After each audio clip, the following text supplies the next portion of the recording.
And Ron Darling with you as the Mets and the Diamondbacks, after waiting a rain delay of more than 2 hours, are getting set to play baseball this afternoon. Mike Pelfrey out in the bullpen getting ready for his start.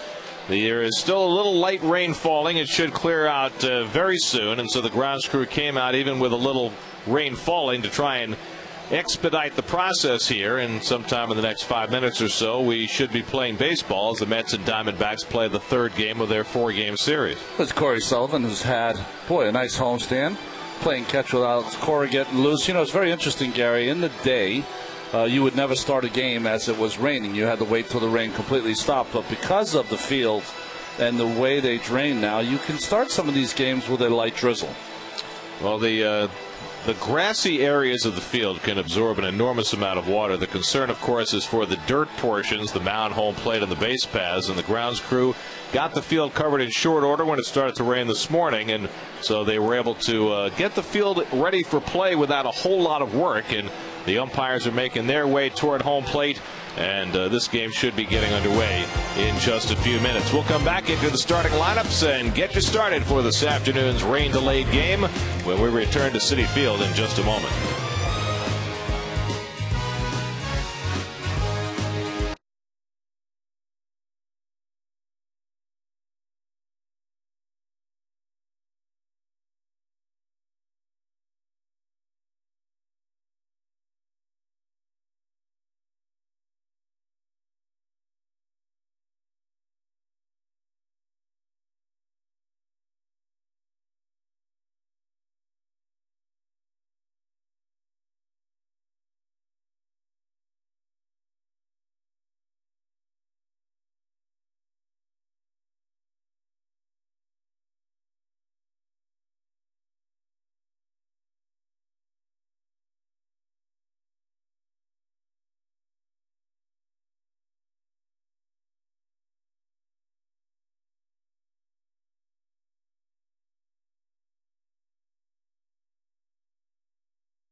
Warm-up tosses getting ready for this afternoon's game.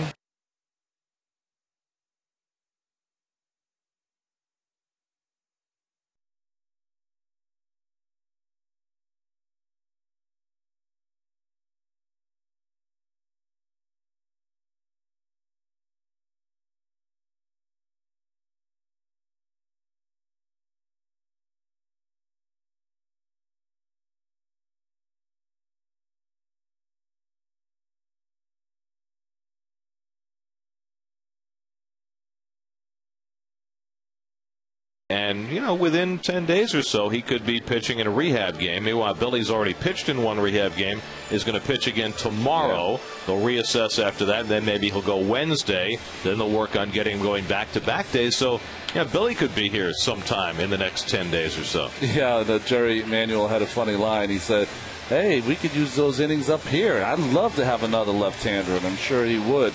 To help Mr. Feliciano out. Well, just remember the way the Mets started the year in the bullpen, almost untouchable. And, you know, if you had those two pieces back in with Wagner and Putz to K-Ron, Feliciano, and Green and Parnell, you got the makings of something very special there again.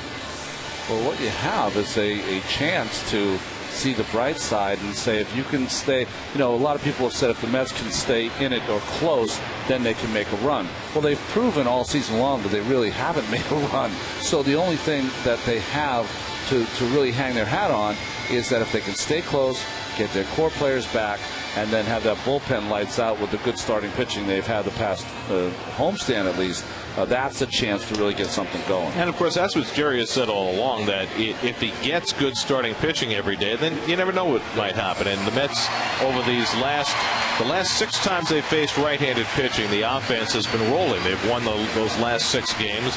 He's staying with the same starting lineup. Gary Sheffield activated today, but not in the starting lineup for the Mets today. There's Sheff, who is available as a pinch hitter, and what a difference that makes for Jerry on the bench. Here's the starting lineup for the Diamondbacks this afternoon. No Mark Reynolds. It's simply a day off for Reynolds. He's had a little problem with his hand. We showed you the pad he was wearing in his batting glove last night, but after hitting a home run out of sight in the 9th inning last night, the Mets are just as happy that Reynolds is not in there. So Miguel Montero, the catcher, hits in his cleanup spot. Yeah, Reynolds only good for about 470, 475 with the pad. He'll be up to 500 when he feels a little better. Mike Pelfrey, you see those numbers, making his 21st start of the year, 8 wins. But what you liked about his last start was his stuff.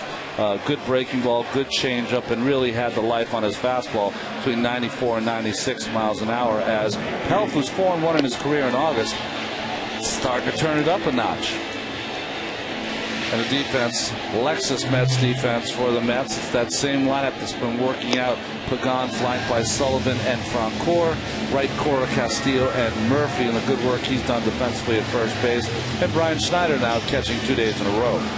Watching Pelfrey warm up, we should tell you there is some big doings going on elsewhere by pitchers. Just a moment ago in St. Petersburg, James Shields, who had a no-hitter going for 7 innings, had it broken up. John Buck singled for Kansas City leading off the 8th, so Shields' no-hit bid is done. Meanwhile, in St. Louis, maybe even a more improbable story, Bud Norris making his first major league start for the Astros, taking Roy Oswald's spot. 5 hitless innings for Houston against the red-hot St. Louis Cardinals. And Matt Holliday, who is just hitting lights out for the Cardinals since the trade, but we've just got in my ear that the no-hitter was just lost. So there you go, within seconds. Talk about instant communication. And it was the pitcher, Adam Wainwright, who broke it up with a single. It could be the J word, Gary.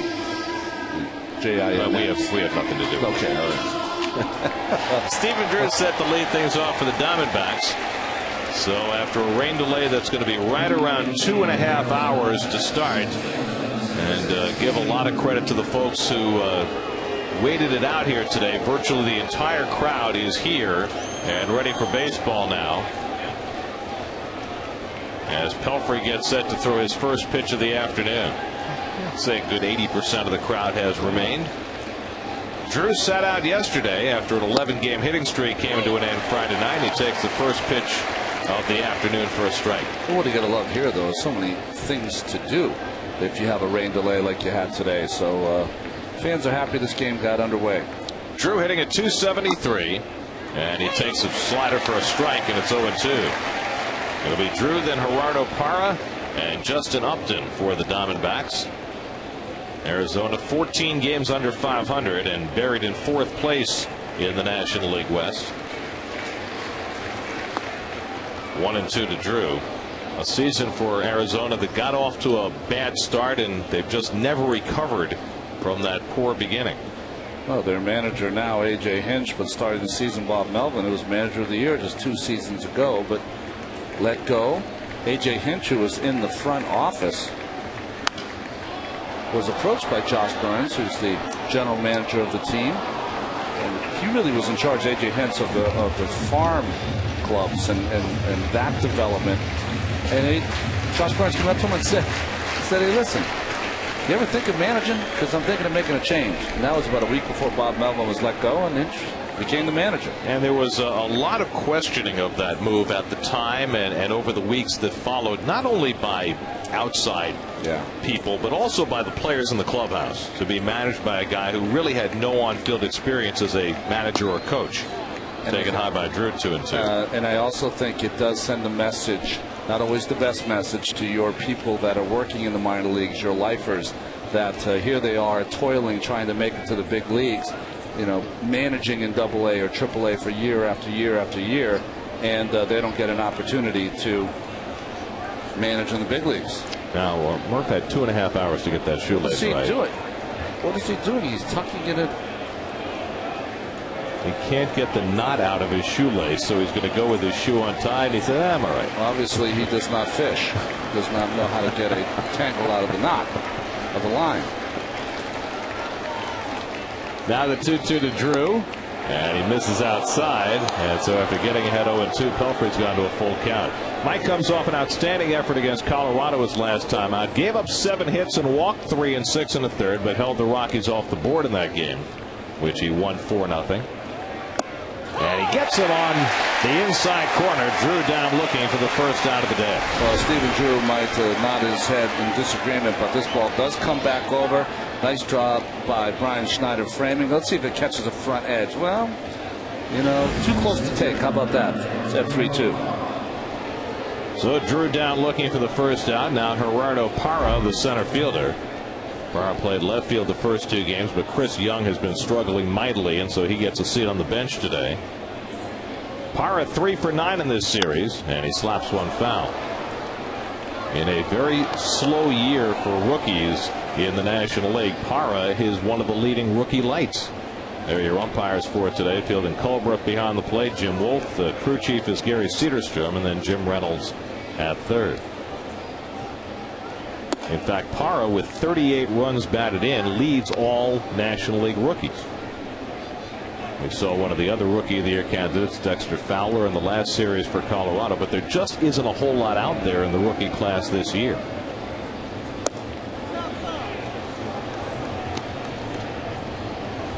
Maybe J.A. Happ. Is he 7-1? It's not a bad rookie year. I know he wants to be Jay, but it's hard to remember. Here's the 2-1 fouled away. I know I said J.A. Happ earlier this year, too, earlier in the series. But he wants to be Jay, right? So we're going to get that through our head. J. Happ. Well, if you'd only let us write J. That's right. As opposed to J.A.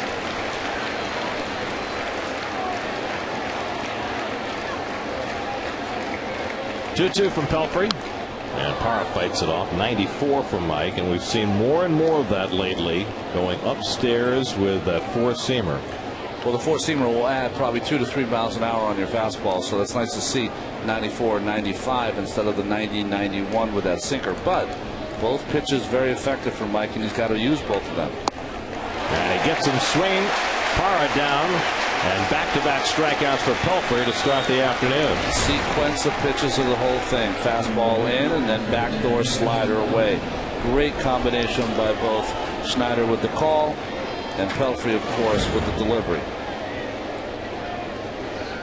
So 2 out and nobody on. Now Justin Upton, who had 3 hits yesterday and has just been tearing it up. Upton hit a second deck home run at the left field. In fact, the Diamondbacks hit 2 home runs last night. They both went into the second deck. Upton to straightaway left, and then a hellacious home run by Mark Reynolds that went into the second deck just to the left of center field. 10 rows up. I mean, just amazing. Fortunately for the Mets, it came with the bases empty with 2 out in the 9th, with the Mets up by 4. You know, Mark Grace, the great first baseman who played for the Chicago Cubs, won a world championship, of course, for the Diamondbacks, was telling us that at least 24 of the 30 home runs by Reynolds have been well over 400 feet. So when he makes contact, they are tape measure jobs. Here's Upton yesterday. And that was one to admire. Not for unless you're Oliver Perez.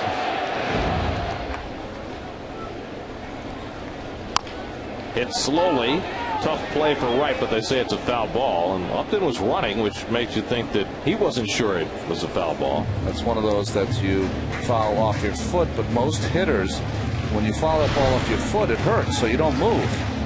And that ball did not hit his foot. But he heard the umpire call it. That's why he stopped. He knew he did not hit his foot. Break for the Diamondbacks and Justin. Pelfrey not a strikeout pitcher, but he's fanned the first two, and he's 2-2 now on Upton.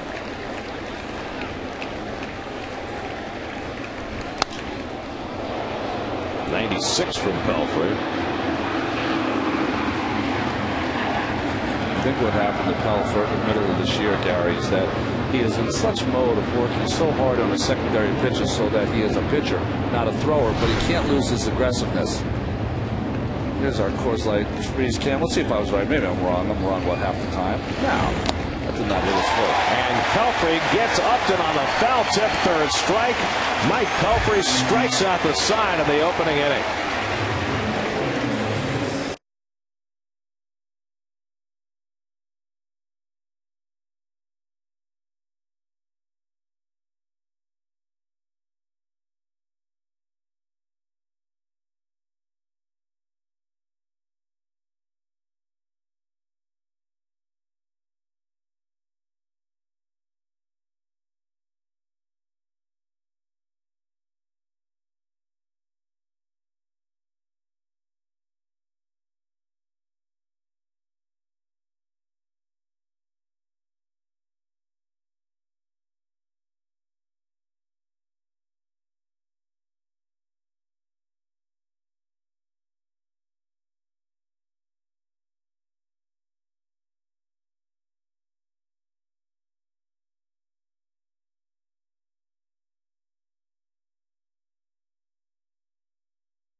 Here's your Geico starting lineup for the Mets, and, well, it's getting kind of boring. Same lineup every day for Jerry Manuel against the right-handers. Angel Pagan, 5 RBIs last night. Only the 4th time that a Mets leadoff hitter has ever had 5 runs batted in a game, including the game-winning grand slam in the bottom of the 8th. Otherwise, the same unit that was out there yesterday against the veteran right-hander John Garland. John Garland's not going to strike out a lot. 57 strikeouts on 128 in the 3rd innings pitched.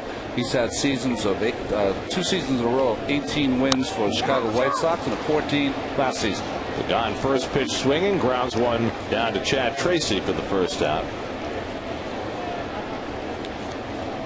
Defensively behind John Garland this afternoon. Of course, Reynolds out at third base, so Augie Ojeda at third.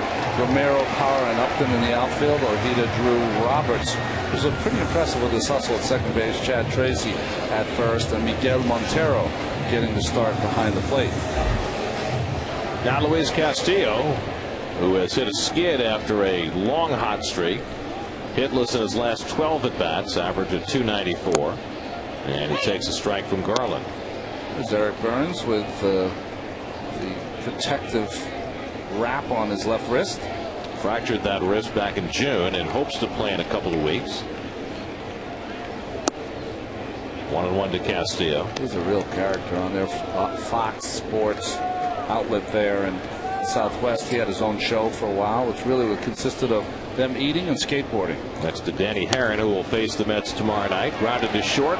Drew runs around it and can't get it out of his glove. And Castillo has an infield hit. Well, you're right, Gary. There's a couple different ways of making that play. Backhanding, stepping up and throwing, or running around to get it on your forehand so he can make that quick throw. But he one-hands it instead of two-hands it. Never got the grip. And Louis, with that good speed, gets himself a hit. 29 infield hits now for Luis Castillo. That ties him for the National League lead with Michael Bourne of Houston. So the first hit of the game belongs to Castillo, and now David Wright, who has hit another hot streak. 11-game hitting streak. Now second in the National League with that .325 average, trailing only Hanley Ramirez of the Marlins. Castillo already has a stolen base in this series, 12 for the year, and Garland chases him back. Opposing base stealers are 7 out of 8 with Garland on the mound this year. Mets saw Garland last year wearing an Angels uniform. That was out in Anaheim. It was Jerry Manuel's first victory as Mets manager. Not that Garland didn't pitch well, he did. Grounded toward the hole, moving over Drew to grab it, and the turn by Roberts, and they turn the double play 6-4-3 to get through the inning. Turns out to be a 5-pitch inning for Garland. Pelfrey back to the mound for the second, no score.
Be a part of the fun with the Mets at Citi Field as the series with the Diamondbacks concludes tomorrow night at 7:10 p.m. Visit Mets.com or call 718-507-TIXX for your tickets now. Well, Mike Pelfrey struck out the side in the first inning. The only other Met pitcher to do that this year was Johan Santana, April 24th against Washington, and Pelfrey the least logical candidate to do that. Miguel Montero lofts one into shallow left center, and Cora out to make a nice over-the-shoulder grab. Nicely done by Alex Cora, one away. This is all about getting the break. Kept his eye on this baseball and makes a nice over-the-shoulder catch. And uses that right hand to secure it. Torn ligament and all. So 1 out and nobody on. Now Chad Tracy. I was going to say about Pelfrey, least likely candidate on the staff to strike out the side in the first inning. But most strikeouts Mike's had in a game this year, 6. Not a lot. Here's Chad Tracy, the first baseman. 0 for 5 in this series, and he takes ball 1. That being said, though, as Mike gets along and the secondary pitches become better, I think he's going to be a 5-6 strikeout guy a game.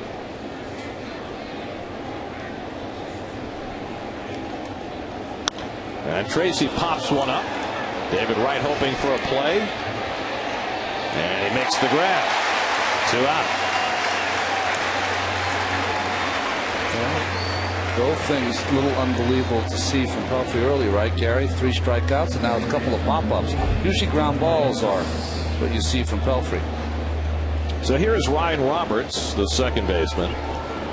You were commenting yesterday on Roberts and his tattoos. Well, I did a little investigating. Nice. I can't tell you what the one on his neck denotes, but I will tell you that he has one on his left arm which says only the strong survive. And he says he looks at that every day for inspiration. He also has his initials, RR, tattooed on that left arm. There's a strike. I just wrote it on my scorecard, so I didn't have to tattoo it on my body. Only the strong survive. I got it. Will you look at it every day? Yes, I will, every single day.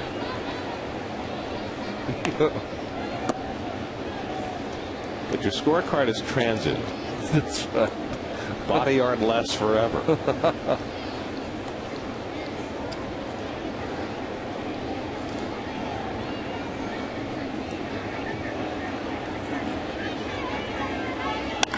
Ripped, foul. 1-2 to Roberts.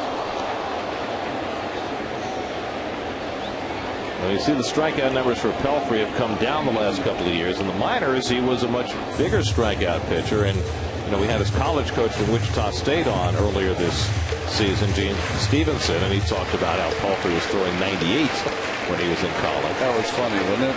I don't know what happened. When he was with me, he used to strike out everybody. Funny thing is, since we had Gene Stevenson on, Pelfrey's throwing harder. Well, I throwing harder, and I also think that familiarity. There's a guy that knew him for 3.5 years, and sometimes can build up your confidence. Just off the corner, 3-2 to Roberts. And Mike had long conversations with Gene when he was here. Well, who wouldn't? So inspirational. Just listen to him speak. So Alex Romero out on deck. 3-2 to Roberts, and he reaches for it and fouls it. 95 from Pelfrey.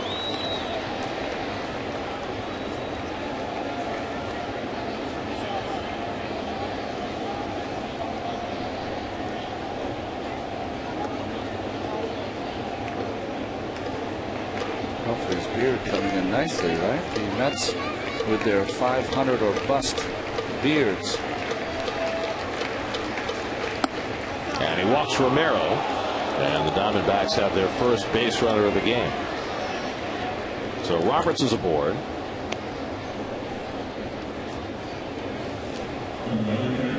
And now Alex Romero will come to bat. Romero getting his first start of the series. He was called up in late June when Eric Burns went on the disabled list. Romero, 25-year-old Venezuelan. He's had just 50 at-bats for the D-backs this year, hitting .220. 0 for 2 in this series.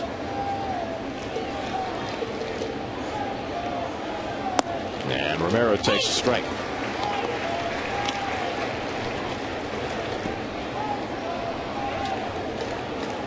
This is a very different Arizona lineup with Mark Reynolds not in it. A jump for joy if you're Big Pelf when he looked at that lineup. I mean, anytime you take a guy who has that kind of power out, that kind of RBI ability. Changeup fouled off. Well, there are two scary guys in that lineup, Upton and Reynolds, and we saw what both of them have to offer last night. The rest of that Diamondbacks lineup has really struggled this year. I'll add Chris Young, even though he, like you said, Gary, he has struggled. He's got pop. So, having that kind of lineup, or that kind of power out of the lineup is going to make you feel good. Although, Pelfrey, the home run is usually not his problem anyway. 9 home runs allowed this year in 20 starts. Just off the inside corner, 1-2 to Romero. You'd love to see Pelfrey working that inside against the left-hand hitters.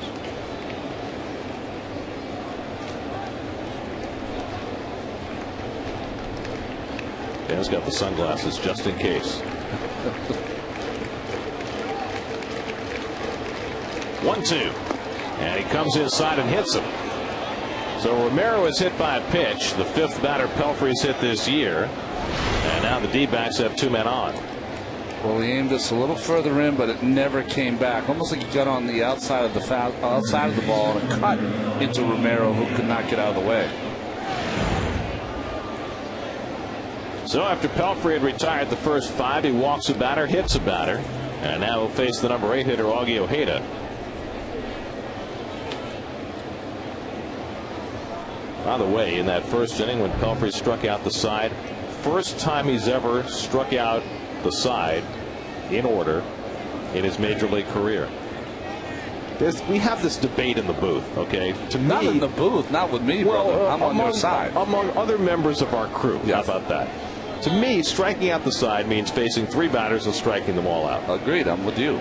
If there's a base runner in between, to me that's striking out 3 in an inning, but Yes. it's not striking out the side.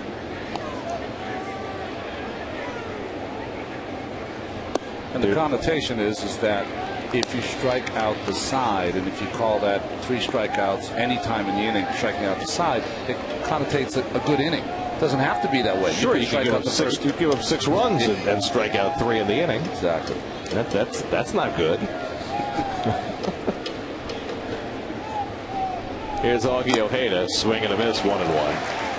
Well, here's what it is. You know, Outs were retired by a strikeout. There's another member of our crew who had a less distinguished pitching career than yours, who would like to get credit for those 3 strikeout innings that might have featured other activity. See, he's all about making his young people feel good in that little league that he does, and that little league thing where everyone gets a trophy, even if you finish in last place. So. Oh, he tries to hold the swing, but he went around. Jim Reynolds with the call, 1-2. Good fastball, just running away from Ojeda. I think he went. Some smaller guys that have a hard time holding up. Talk about smaller guys. Waited out a 2.5-hour rain delay and still here rooting. Yeah, she just got a turn. Yeah, one more quarter turn. 1-2 to Ojeda. Lifted foul. Ojeda's been a big-time pest every time the Mets have seen him. You know, he has 22 career at-bats against the Mets, 13 RBIs. Wow. That's a pest. John Garland, not a distinguished hitter, waiting on deck. Well, Ojeda's one of those players that if you are a good team, he's a great guy to have on your team because, like you said, he's a pest. He can play a few different positions. He's a gamer on that mode, you know, plays hard all the time. And maybe some blue skies for a change. Although yesterday was as nice as you could have. Well, we waited long enough today. It's 4 o'clock. Time for the sun to come out. See, that's why Dan Warthen had the sunglasses ready. 1-2 to Ojeda. And he gets hit by a pitch. And now the bases are loaded. So Pelfrey hits back-to-back hitters after a 2-out walk.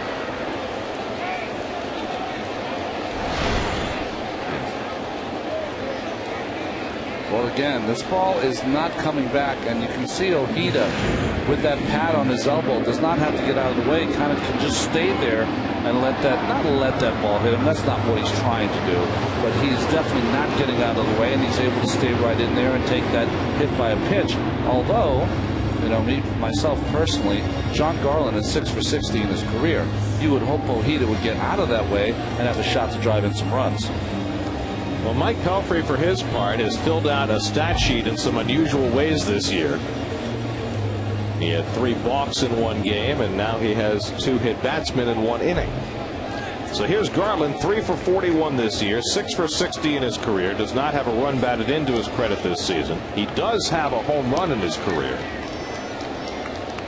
So Pelfrey with an early crisis, bases loaded and 2 out, facing the opposing pitcher. Don't hit him. And there's ball 1. And you have to wonder with Pelfrey and all the difficulty he's had pitching out of the stretch, why is he not using a windup?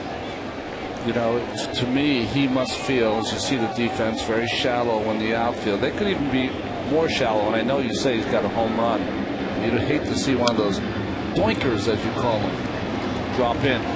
I don't know why he's out of the stretch. I think that right now where he's at, Gary, is that out of the stretch, he feels as though he could just bring the glove up and go. If he's in the windup, I think he has fear. If someone breaks off third, how will he step off? That is the fear right now. And Ryan Roberts, who has a little bit of speed, is at third base. 1-1 to Garland. And he throws a fastball by him, 1-2. Pelt screaming at himself. Trying to hit low and away. That ball's up and in. And why would you be mad if you're a pitcher and the other pitcher swings through that pitch? Because you know what? Swung through that pitch because you missed your spot. That's a spot where he could break a bat and get a base hit on it. 1-2. Looped in the air, shallow right, and that's where Frank Kerr is patrolling, side retired. So Pelfrey walks the batter, hits 2 of them, but escapes trouble. Still no score.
I believe those are rivets on the bridge in right center field. The beautiful rivets at Citi Field, don't you believe? Yes, yes, they are. That's the bridge. We won't call it the Adam Dunn Bridge. A great crowd. To tell you the truth. A lot of people stayed. That's nice. I'm very impressed with the longevity of these fans. Their perseverance, sitting through the 2.5-hour rain delay at the start of this game. And they all seem pretty happy. Well fed, I'm sure. Oh, man. Think how many ribs and Shake Shack burgers. If you brought your kids, you know where you spent a lot of time today? At the ATM machine. That's what you did. But good. I'm glad they got a game in. Daniel Murphy leads off the home second against John Garland, who had a 5-pitch first inning. Murph 2 for 7 in this series, including a home run, and he takes a strike. This series, by the way, wraps around to tomorrow night. Don't get too many of those in the course of a year. Mets wish it wouldn't. They're facing one of the best pitchers in baseball tomorrow in Dan Herron, and they're not sure yet, not 100% sure who's going to pitch for them. They won't announce it till after the game today. The odds are that they'll bring up Nelson Figueroa to make the start tomorrow. Back to the mound, right under the glove of Garland. Roberts with a bare hand play, and he throws out Murphy. Well, it looked like the easiest of comebackers, but when Garland couldn't snag it, it turned into a much tougher play for Roberts. Well, Garland's had some problems all year long. He has 4 errors so far this year, just himself, and that just went through the hole. A nice job by Roberts, never giving up on that play and continuing and make that play with the bare hand. 17 errors been made behind Garland this year, 4 by himself. And there's the aforementioned Dan Herron of the 10-6 record and 2.19 ERA. We're a team that's 14 games under 500. He is something to watch. Works quickly, throws strikes, good fork ball. Jeff Francoeur 1 for 8 in this series. And he gets hit by a pitch. So after Pelfrey nailed 2 in the top of the inning, Garland hits Francoeur with a pitch. 5th batter Garland's hit this year. The second time in a few days that Francoeur's been hit. I don't think this was on purpose. Why? Because after it hits him in the tricep, watch Garland's reaction. He was kind of disturbed that he missed with that pitch. Let's watch Garland. See how he looks down? That's not what a pitcher who's trying to hit someone would do. They would throw it in there and then a little stare back, stare down. Well, that one stung for Jeff, but not as much as the one that hit him in the hand the other night. Here's Corey Sullivan, who's been swinging the bat well, and he takes a strike. Sullivan 4 hits in his last 8 at bats, and as he continues to hit well and field well, he's become a mainstay in Jerry Manuel's lineup against right-handers. And right now, at least for today, he has kept Gary Sheffield in the dugout. Sheffield activated from the disabled list today, available but not in the lineup. And Sullivan takes ball 1. This is just like betting the same way at Baccarat, right? You just got to stay on the one trend because it is working for the Mets.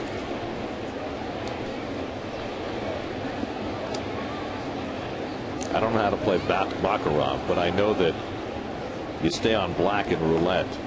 9's a key number for you in Baccarat, Gary. Looped outside of third, and that's going to fall untouched in foul ground. 1-2.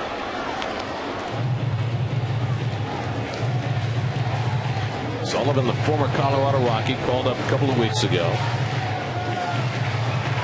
It has been one of those situations with the Mets shorthanded. Here's a rare fan keeping score. A lot of HBPs today. There's a young lady who takes score every day. A young lady, I mean, maybe 15, 16 years old. And she's outside when I leave every night, and I sign her scorecard occasionally. What a beautiful scorecard she keeps. I mean, Keith-like. Oh, you mean she has the highlighters and everything? Colors, numbers. Sullivan pops it up. Ara started back, coming in now to call, and there to grab it for the second out.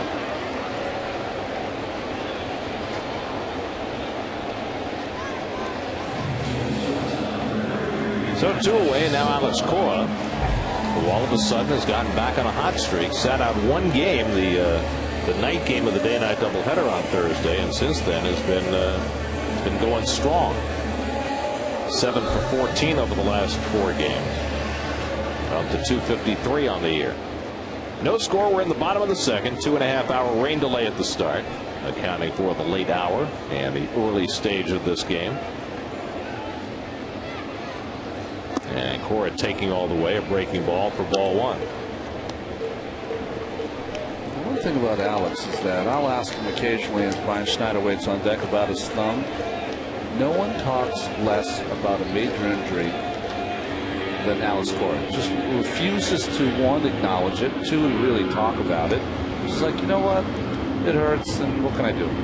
Simple as that. Yep. Boy, you'd love to see that in one of your gamers. Can you imagine where the Mets would be without him? Well, they were without him for a period of time when he went on the disabled list, and at first it looked as though he was going to have surgery on that thumb. But then with Reyes out, he realized he just couldn't, that he had to come back and try and play through it and have the surgery at the end of the year. Well, think about it this way, that he hates talking about it because he's an old-time kind of gamer. Every day when we meet with Jerry Manuel, the reporters have to ask, what, 3, 4, 5 questions about the injured Mets. And probably is getting old for Jerry to try to give a track report every day on how these guys are doing. By the way, as far as we know, Reyes still has not run the bases down in Florida. So this job belongs to Cora for the, well, we said immediate future back in June. Now it's August, and it's still his for the immediate future. I was talking to Jimmy Leland, of course, the manager of the Tigers, and he said he lost it one day completely. One of the trainers came in and said, so-and-so's got to throw 20 soft tosses. He said, what? Past the mound, Drew behind the bag with a backhand flip to end the inning. And he said, soft tosses? What do I care about soft tosses? Just tell me when he can throw hard in a game. We're heading to the third now at Citi Field with no score.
New York Mets baseball on SNY is brought to you by Xerox.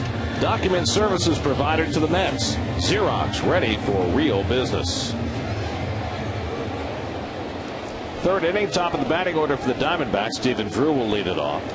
Drew took a call, third strike, leading off the game. In fact, Mike Pelfrey struck out the side in the first inning. Retired his first 5 hitters before a blip in the second, a walk and 2-hit batsman, but able to get through it. And now Drew starts the third and hits the first pitch in the air to center field for Angel Pagan. Back a few strides, ball carrying well, and Drew retired, 1 away. You know, Gary, you talked about the blip on the radar. You know what's kind of funny is that Mike has that two-seamer that Livan Hernandez throws and other pitchers throw. And what he does is he tries to get on this side of the baseball, the pressure, so when he throws it at the hitter, it'll come back. This has been the problem, though. Now he's added a 4-seam to his repertoire, and the ball has to come off this finger because you want it to stay true. What happens sometimes when you throw on both pitches is that with a two-seamer that you want to come back, you have it start coming off this finger and it stays true and doesn't come back over the plate. And that's what happened with the 2-hit batters. So, you know, people always talk about secondary pitches and, you know, how many pitches you have make you a better pitcher. You've always got to be able to differentiate between each pitch because some can bleed into the other one sometimes if you're not careful. Usually we see this pitch that Mike throws. See, it starts at the hip and it'll move back all the way over the plate to Schneider. But this ball is staying just about as true as can be. And what he's going to have to do to adjust to that is that instead of the adjustment, the key for him is that on that two-seamer he wants to make sure he keeps really the pressure on this part, but also if his ball's not moving that much, pick a little different spot to aim at. Instead of aiming at the hip, maybe aim at the inside corner and then move it back over. That'll be the key for him this afternoon. Now you're throwing both those fastballs the same way. You're just varying the pressure that you put, whether on your index or your middle finger. The ball is round. ARI grounds one to Castillo, and that's the second out. And every pitcher has a tendency, a favorite place on the baseball. Most pitchers like the inside part of the baseball. Pelfrey's that kind of guy. So most of the times the ball is going to come off with a lot of pressure on this part. If you have a lot of pressure this way, the ball's got to go that way. There's other pitchers like Andy Pettit, Al Leiter, for example. They are on the outside of the baseball. The ball's going to move that way. For Mike, the key is that when he throws that two-seamer, just make sure he keeps this finger on as long as he can. And when it releases, that's when he's going to get that good move. Here's Justin Upton who takes a strike.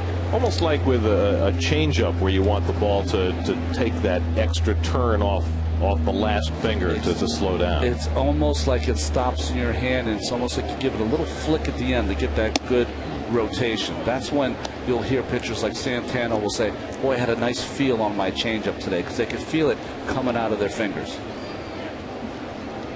And you wonder as an observer how that can be so different from one start to another. Well, it can be different. It can be different because sometimes the ball just doesn't feel right in your hands.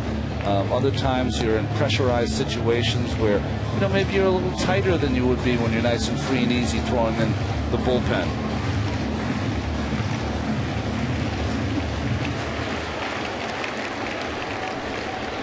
It's interesting that Pelf's spending a lot of time stretching that kind of tricep. Upton fouls off the slider. You notice he's wiping down his forearm, which means he's getting a lot of sweat on this humid day, and kind of raising that right arm and kind of stretching that. See, trying to stretch that tricep a little bit, and maybe because of this later start and the warm up, he did not get as loose as he wants to. That's something you usually don't see. That body language to me is something I would look at if I'm pitching coach. And as soon as he came in, hey, big man, how you feeling? You feeling all right? We get a nice peek into the glove, the Nike glove of Mr. Pelfrey. That's a two-seamer right there inside.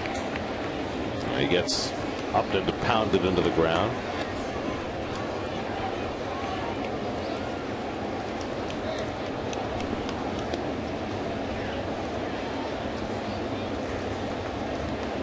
And I think for Mike Pelfrey is that he's always going to put the ball in his glove for a two-seamer because that's his favorite pitch. He'll turn it if he wants to go with a four-seamer or a slider. And that slider misses 2-2. Well, you're right about stretching out that right arm. It's interesting, isn't it? It's all these little quirks. pitchers they do the same thing all the time. They've got these little picadillos. So if you see something that you haven't seen before, that's a red flag. 2-2, and he goes outside, 96 mile an hour with the four-seamer. Now it's 3-2 to Upton. Miguel Montero, the cleanup hitter, on deck. Dangerous spot here with 2 out and nobody on. You know Upton's thinking about trying to drive one.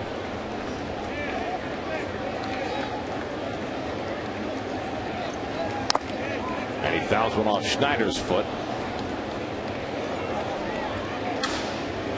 Brian Schneider, at times I feel like he has a bullseye when he's back there instead of that chest protector. This one off his toe again. I don't know if you remember, yesterday he got one off that instep or toe, and it just, well, unless you've caught the ball game, you can't realize how painful that is. You know when you are up at night and you kind of hit your toe on the furniture, and that pain that you feel, multiplied by about 1,000. That's how it feels now for Schneider. And somebody, you know, a novice will say, well, he's got part of the shin guard that covers that spot. Why would that hurt? Well, that one, interesting enough, the shin guard, it's the real metal, not the metal part, but the hard plastic part, and then in between there's a little bit of leather. All right, so it can adjust. If you had it all hard plastic, you wouldn't be able to move. That's where it hit. Again, the 3-2, and again fouled off. He is noticeably limping too. Well, remember, he had the cortisone shot in the knee, that left knee. Now he's taken 2 shots off the left foot the last 2 days. And he is moving very gingerly right now. This is why the catchers become managers, because they have to, because they have to pay all of this diligence during their careers that they should be allowed to be a manager. And on the 10th pitch of the at-bat, Pelfrey gets Upton with a slider. Second time he has struck out Upton, his 4th strikeout overall. Schneider limps off. He'll lead off the bottom of the 3rd.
To win National League MVPs in back-to-back seasons. Wow.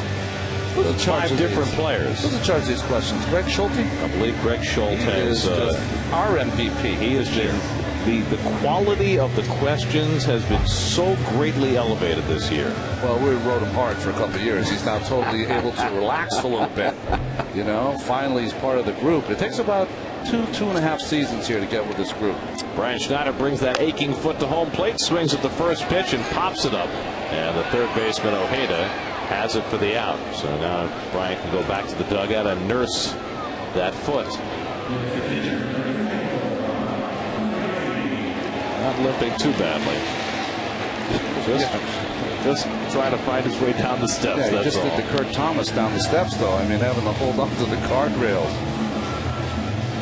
So 1 out and nobody on. Now Pelfrey, who has 4 hits this year.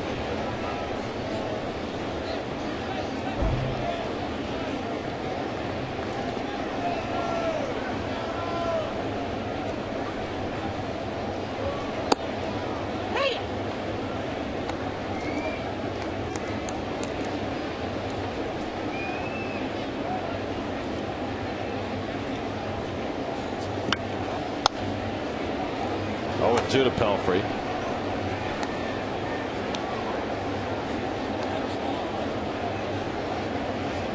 Angel Pagan waiting on deck.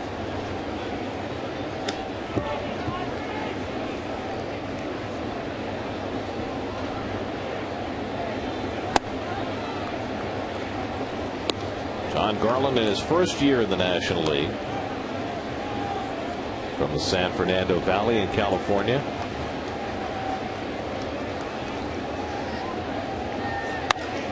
Line to right field. Upton moving over in front of it. And Pelfrey retired 2 away. Garland was first drafted and signed by the Cubs, remember, and then was traded to the White Sox for a journeyman pitcher named Matt Karchner.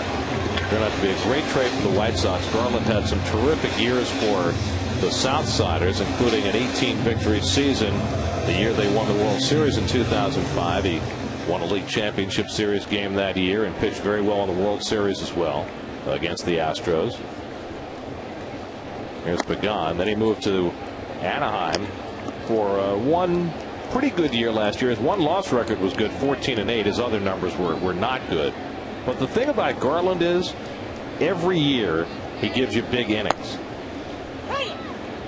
Well, he gives you big innings, 7 years in a row, 90 innings or more.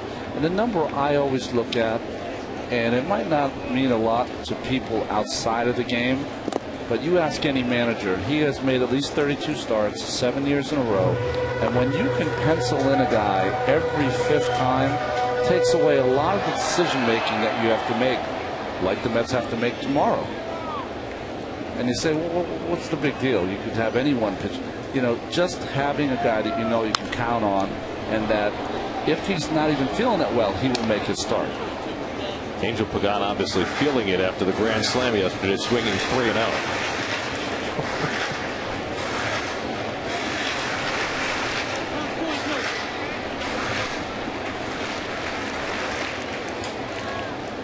Guided by his better Angels. I don't know. I think Jerry's going to might have to have another talk. After 3-2. Well, you know, it's funny how that works sometimes. I mean, the thing about it is you look at Pagan, you profile him, and especially looking at his swing last night, nice easy swing, getting the ball out of the ballpark. He should hit some home runs. Yeah. More than he has in his major league career, but you don't want him thinking that way. Popped up and right near the mound. Ojeda is there to grab it, and that retires the side. So the Mets are down 1-2-3 in the 3rd, off to the 4th with no score.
There's your AT&T high-speed pitch. Mike Pelfrey topping out at 96 so far this afternoon. John Garland at 90. Garland's been more efficient. He's gotten through the first 3 innings, throwing only 29 pitches. It's taken Pelfrey 57 pitches to get through the same stretch. Now Miguel Montero will lead off for Arizona in the 4th inning. Montero popped up to short. Nice over-the-shoulder catch by Alex Cora his first time up. Montero getting his first opportunity to be the #1 catcher for the Diamondbacks. He's been with them the last couple of years as a backup.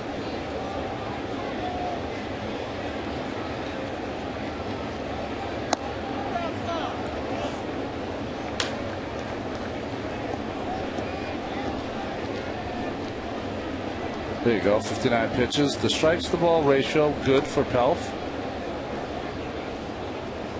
And a big cut by Montero, 1-2.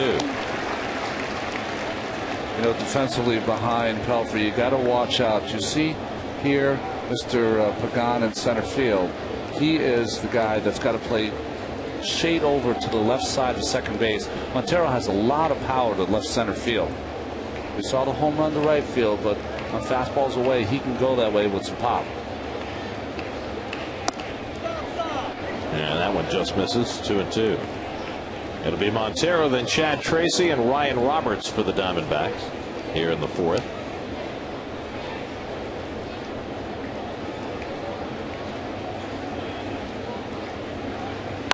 And it's hit hard down the left field line. Chasing it is Sullivan. Montero heads to second, and he'll make it easily with a leadoff double. First hit off Mike Pelfrey, an opposite field double for Montero.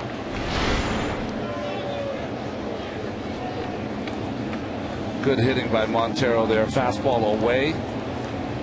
Just drives that fastball down the left field line. Nice play by Corey to get to it. Not able to come up with it. Montero with a double. So the Diamondbacks have their first hit. And now here's Tracy, who fouled out to David Wright his first time up as the Sun makes an appearance at Citi Field.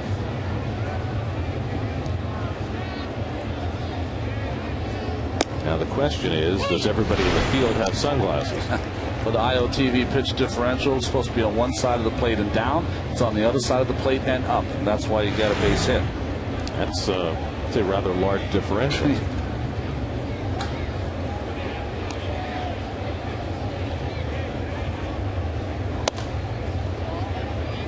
1-1 to Tracy. Tracy did a nice job one of the earlier games on a situation just like this. He was able to pull the ball, if you remember, Mets fans, to Murphy at first base, get the runner over.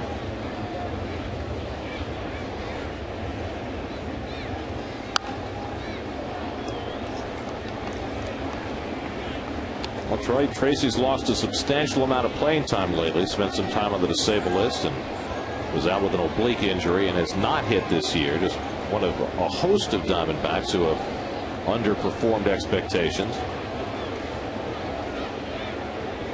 One of the reasons they are mired where they are in the standing.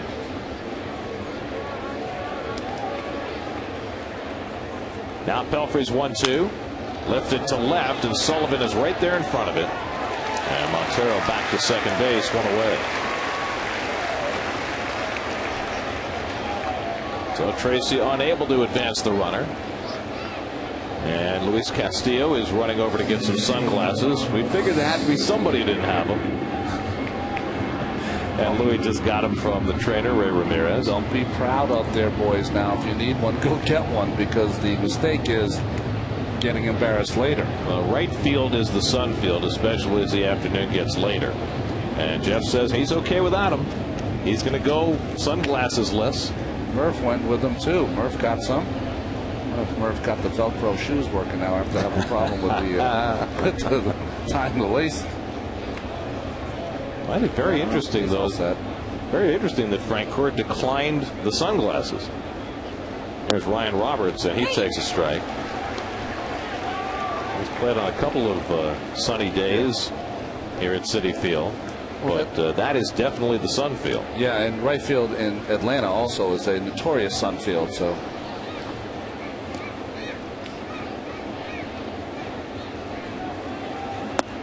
Perhaps Jeff is letting his smile be his shade. There you go. Roberts walked his first time up.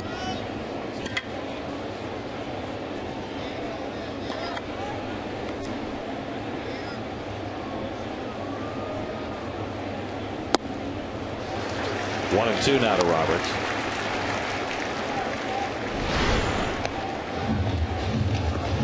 Good slider there on the outside part from Mike Pelfrey. Roberts trying to pull that baseball, no shot. Pelfrey has struck out 4 already this afternoon.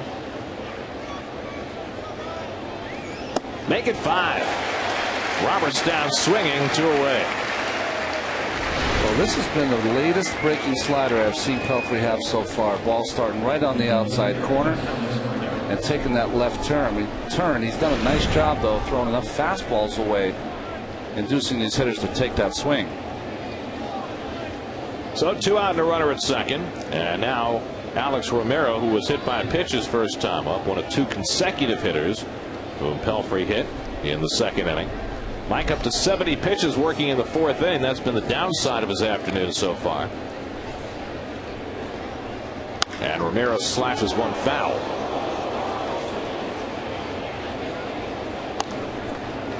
Romero getting the start in left field today with Chris Young benched by A.J. Hinch. Be interesting to see if Young gets back in the lineup tomorrow. One of the reasons why Hinch got the job, as you look at the defense, is because they felt in the Diamondbacks organization that with all their young players, because he had worked in the farm system, that he was most familiar with all the talent they were bringing to the major league. I don't know whether that has a correlation with success as a field manager, but that was at least one of the rationales behind the move.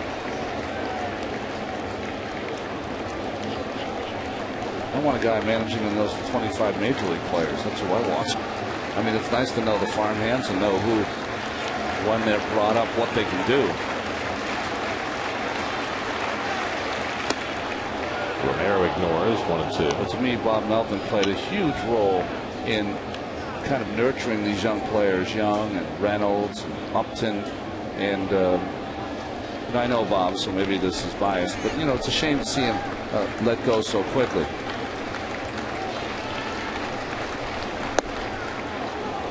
Two and two now.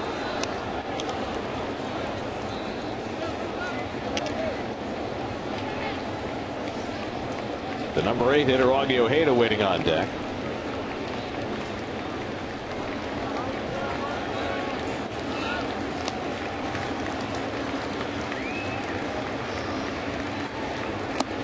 And the changeup misses, and a full count.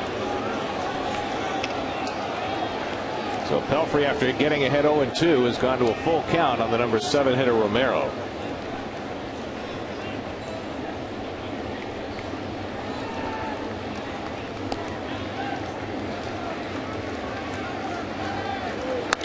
Laced into right center field, a base hit, and the Diamondbacks will take the lead.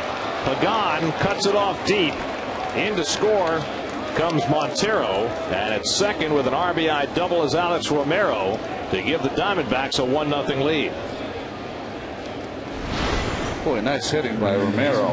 Gets this 3-2 pitch down and strikes zone, but it's not middle, not a bad pitch by Mike on the outer half of that home plate.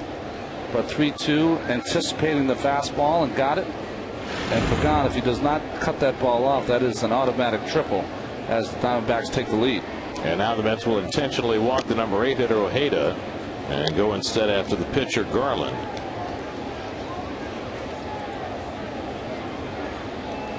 So this will be the second walk for Pelfrey.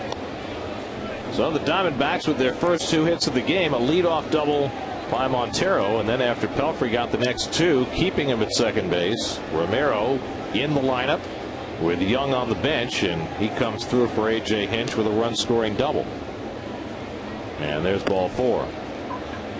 Well, you know, we talk about that IOTV pitch differential, and we always show it to you because when a pitcher gives up a hit, he missed his spot.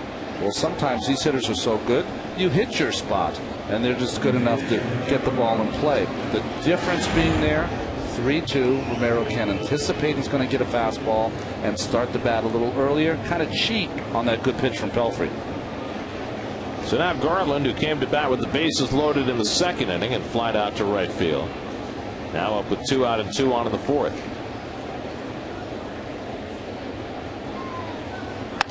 And he lines one toward Castillo, who picks it off to end the inning.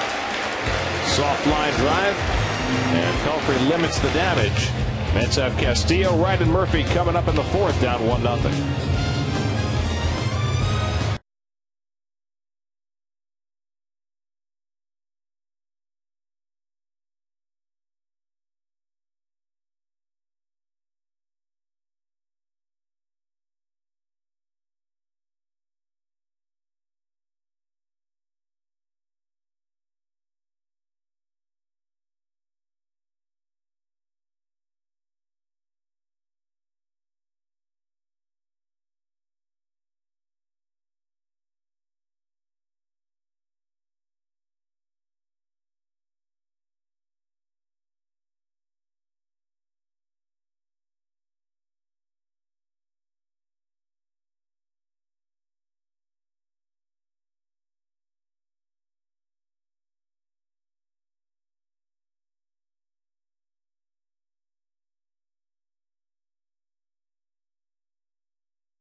Has himself a 1-0 lead. He has made quick work of the Mets over the first 3 innings. Fans who waited out a 2.5-hour rain delay, hoping the Mets can get some offense going in the bottom of the fourth against Garland. It'll be Castillo, Wright, and Murphy trying to get it started. Castillo has the only Met hit, an infield single in the first inning. You know, it's interesting. I guess there was a freebie today with these orange T-shirts, and I think it's really cool, isn't it? It reminds me a little bit of the old Shea, because the old Shea had the orange seats. So now everyone with these T-shirts kind of giving you that feel. Mr. Met on the front, Subway on the back, and a little extra protection from the earlier rain today. As Castillo takes strike one from Garland, and strike one has certainly been a theme for Mr. Garland this afternoon. Interesting number today on Castillo, hitting second in the order. When Castillo has been in the lineup hitting second this year, the Mets are 26-15. When he's not, 24-38.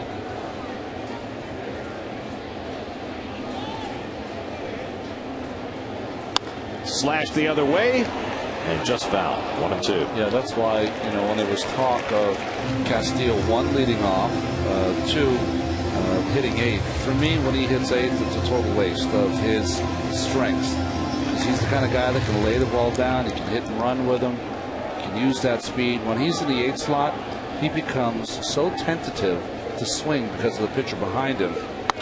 Lines one to right field, playing shallow Upton, but not shallow enough, and Louis 2 for 2. So Castillo, who came into the game in an 0 for 12 skid, has hit his first 2 times up. Little breaking ball. Well, change up there from John Garland.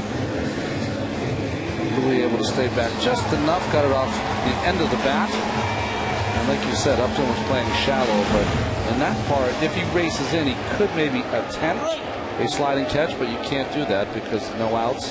That ball could go all the way to the fence. Well, Garland has thrown first pitch strikes to 9 of the first 11 hitters. We'll see whether David Wright goes into attack mode here. He did his first time up and grounded into a double play on the first pitch.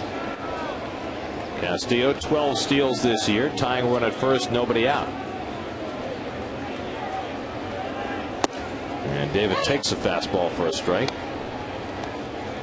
That's about where Garland is topping out these days at 90 miles an hour.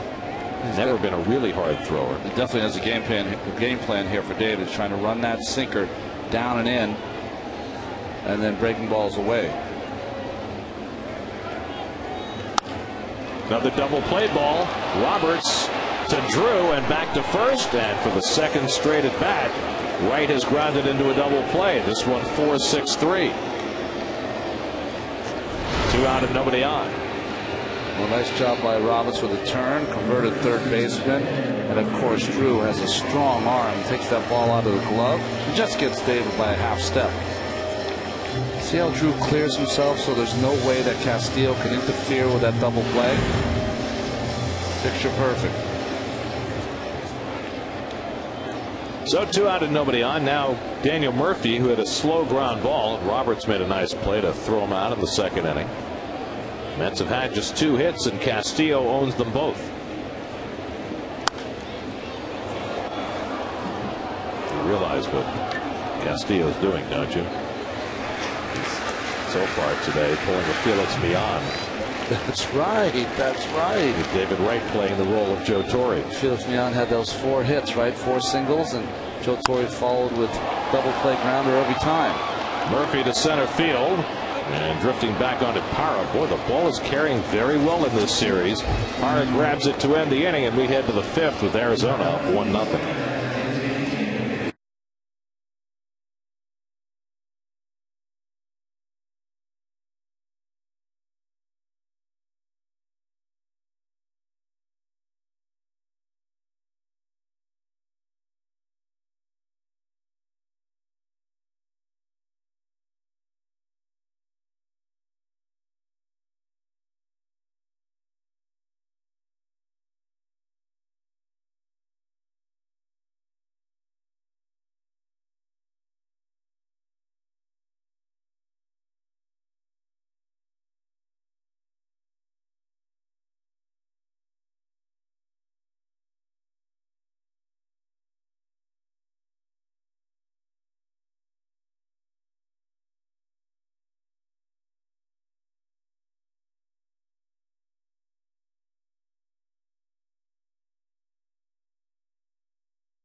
Weekdays at 5:30 p.m. Brian Custer and Brandon Tierney bringing 9 innings of news, debate, and insider info on the hottest New York sports stories of the day. In the Wheelhouse, weekdays at 5:30 only on SNY.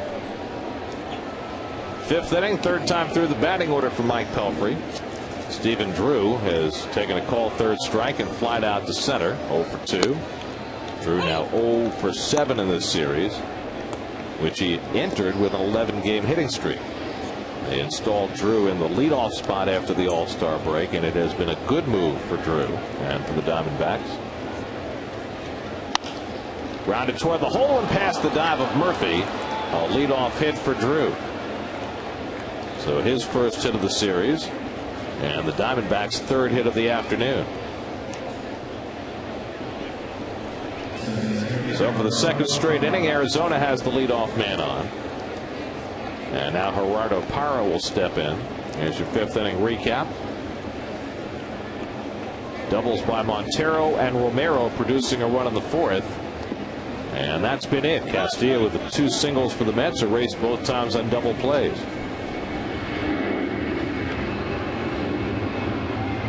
Parra has struck out and grounded out 0 for 2.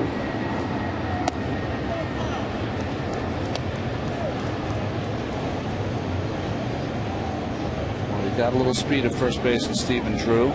Stolen 3 bases, only caught once. Parra, who's a good contact guy, ground ball pitcher, and Pelfrey, nice time to try to hit and run.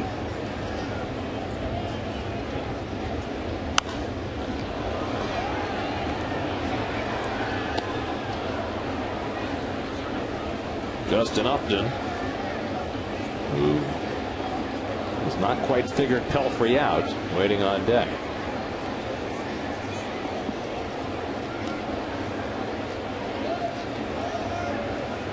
Mike has struck out 5 over the first 4 innings. That's a boatload for him. And Parra takes a letter high strike, 1-2.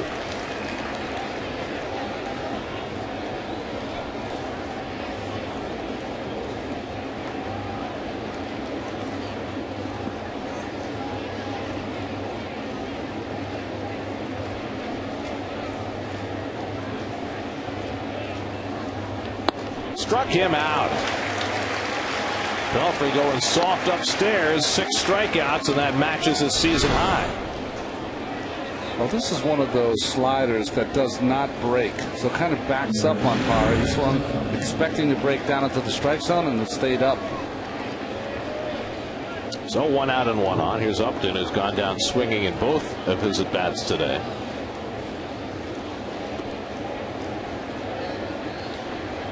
She needs a little white out.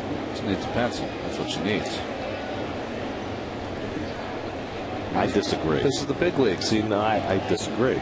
I can't do a scorecard in pencil. I'm not saying you do a scorecard in pencil because you're the man. But even when I was a kid, yeah, I couldn't do a scorecard in pencil. I tried, but it would end up getting smudged. Oh, okay. I All right. didn't like the smudges. So. What did you do when, I mean, you know, your personality, making a mistake? That's why they invented whiteout. But when you were a kid? I did what she did. See, what you have to know is, I'm the kid who took the baseball card. Yeah. And when a guy was traded, I'd take a big black magic marker and change the team on the card. Defaced half the cards I own. Oh, my God. So that entire collection worthless now. Exactly. Imagine if you were a kid today doing it, Gary. The whole card would be black because everyone just changes teams constantly.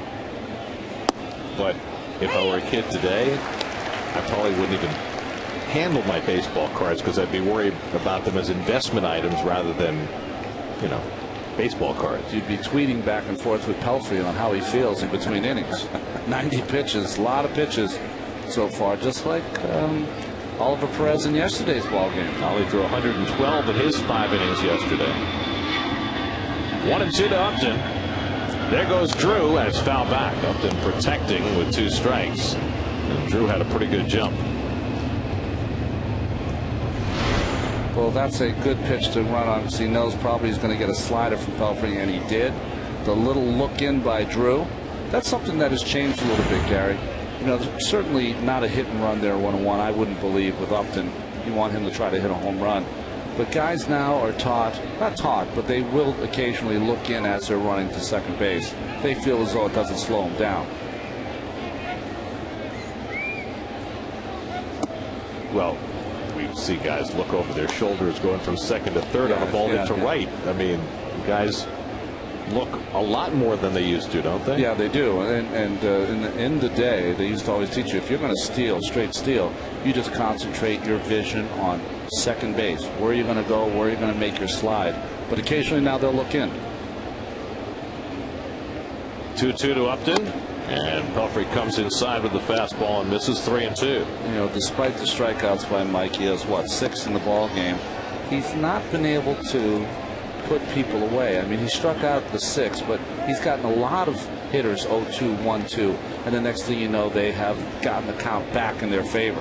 And this is now his 5th full count. We'll see if Drew is running. A nice pinky from Schneider. That's fastball away. Drew runs, and it's ball 4, so the Diamondbacks have 2 men on. 3rd walk given up by Pelfrey to go with the 6 strikeouts. Here comes Danny Warthen. He's seen enough. Wants to make sure that in this 1-0 game that details are paid attention to, because you cannot let the Diamondbacks get any further in this game. Further ahead. With Pelfrey up to 94 pitches in the 5th inning, we'll get some stirring around in the Mets bullpen. did Oliver throw in 5 innings yesterday? 112? Yep. That's 24, right? Am I right? 24 an inning or so? That just is not 22. It's just not going to make it. Well, what happens when you do that on a regular basis, it just puts an enormous amount of pressure on your bullpen. Yeah, if you have sustained pitching like that, you're right. So now here's Montero, who doubled to left for the first Diamondback hit and then scored the only run of this game in the 4th. 2 on and 1 out, and Montero takes a strike. It's just the opposite for the Arizona Diamondback starter. John Garland's averaging about 9 pitches per inning, so he has been very economical.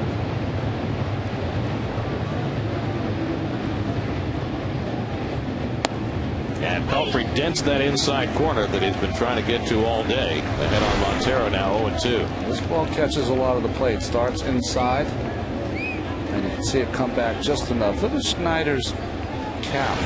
His helmet is right on that inside corner. The umpire right above Brian.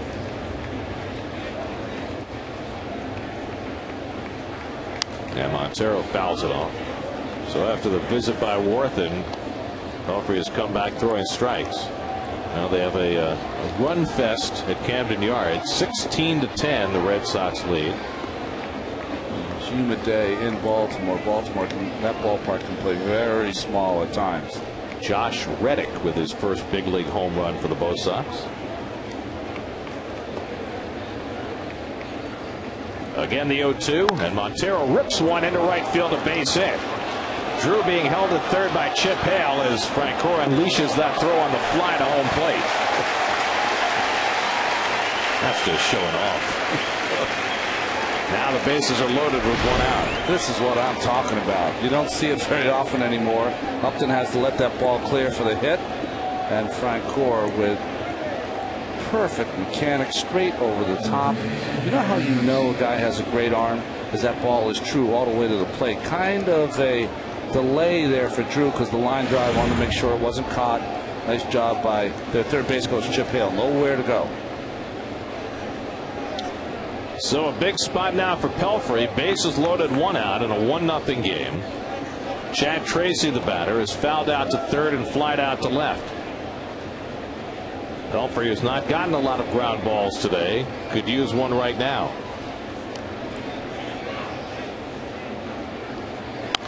Fouled away. The funny thing about Pelfrey is here's a guy who last year set a Mets club record with 29 ground ball double plays. He's kind of changing his style a little on the fly. He's using more four-seamers, so that ball's going to be up in the strike zone. You're going to get more fly balls and line drives. You can see Pat Mish and Tim Redding up again in that bullpen. Tim got an out in yesterday's game. 100th pitch of the game. And it's driven to right field. Francoeur chasing back. It's over his head. Drew is in to score.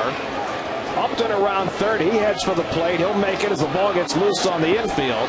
Stopping at third is Montero on a 2-run double for Chad Tracy to give the Diamondbacks a 3-0 lead.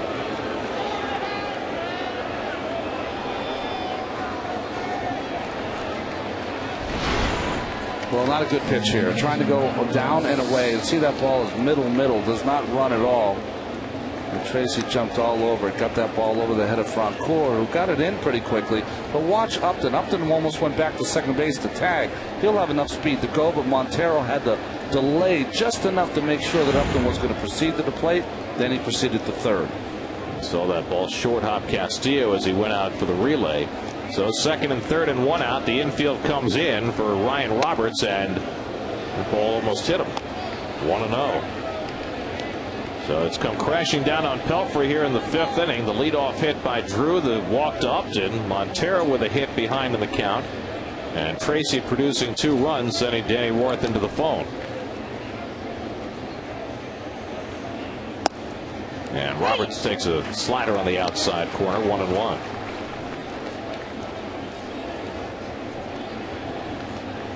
Montero now at third, Tracy at second with still only 1 out. 3-0 Arizona, 5th inning.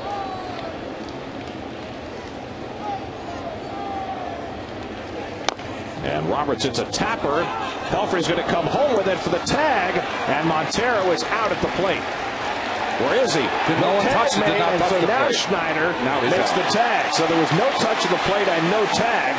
And home plate umpire Phil and Colbert properly waited for somebody to do something. They stared at each other for a moment, and then Schneider came over and put on the tag. Well, the tag comes in. Schneider kind of just laid it down and then took it back. No call. Missed the tag. He missed the plate, too. Well, obviously, Montero thought he had touched the plate. Probably should have gone back and tried to touch it again once there was a no call, but froze and decided to look at the umpire instead. Tough to tell. Might have gone over the plate, might have gone on it. I think that foot just missed the plate. Let's see. Well, hard to tell from that other angle, but it's almost like he scrapes just. If you scrape the plate, he scraped just on the outside of it. And for Colbert, he didn't think he hit it. Good play by Pelfrey, by the way. I don't want to miss that. Okay, we definitely know Coors Light Fish Cam that he missed the tag. Let's see where that foot goes. You know what? You don't see any dirt being thrown on the plate like you'd usually see if he had touched the plate. So it's a 1-2 fielder's choice for the second out of the inning, leaving runners at first and third. Well, we have a lot of disagreement. All the people that are watching with me are saying that he's hitting the plate. I don't see him hitting the plate. I'm saying that he's not hitting the plate. He could have gone right over the plate. It's not definite that he's hitting the plate. It's got to be definite. And that's what Colbert did. And so Colbert made no call, and Colbert was standing there. Montero saw that Colbert had made no call, which the first thing he should have done was to go back and touch home plate before Schneider realized what had happened. But instead, he kind of stared at Colbert, waiting for him to make a call, and he never did. And then Schneider realized and went back and tagged him. And then the third part of that, how can A.J. Hinch not come out and at least get an explanation from Colbert? I mean, you see how Montero, he's backing up and looking at Colbert, and when Colbert makes no call, he's got to go back and try again. Yeah. 1-2 to Alex Romero, who doubled in a run his last time up. Runner from first takes off, and Cora runs right into the baseball, covering the bag. And that'll do it for the inning. Fortuitous for the Mets, with Cora moving over as Roberts took off for second. A 2-run inning puts the D-backs up 3-0.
Presented by IOTV, and if you're in the car, listen to every Mets game on Sports Radio 66 WFAN. One more with the Diamondbacks tomorrow night, and then 2 with the Cardinals Tuesday night and Wednesday noon, before the Mets head to the West Coast to play 4 with the Padres and 3 with the Diamondbacks. And now the Diamondbacks have a 3-0 lead as John Garland takes the mound for the bottom of the 5th. Jeff Francoeur will lead things off. Jeff was hit by a pitch his first time up, and he takes low and away for ball 1. Well, Mike Pelfrey has thrown 107 pitches in 5 innings. John Garland just threw his 37th pitch, making his 38th pitch of the day. Talk about opposite ends of the spectrum in terms of efficiency. Garland's given up 2 hits. They've each been erased in a double play. The only other base runner, Frank Cora, who got hit on the triceps by a pitch. And now Garland, for a rare time today, behind in the count 2-0. It'll be Frank Cora, then Sullivan and Cora for the Mets in the 5th. And there's a strike, 2-1.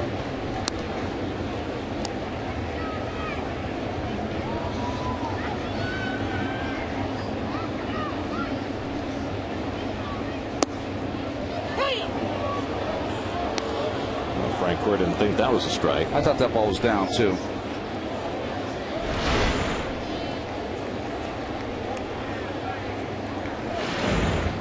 Frank Cora drives one to deep left field. Back goes Romero at the wall, and it's out of here. Jeff Frank Cora with his 9th home run of the year, his 4th as a Met. And he gets the Mets on the board. It's now 3-1 Arizona.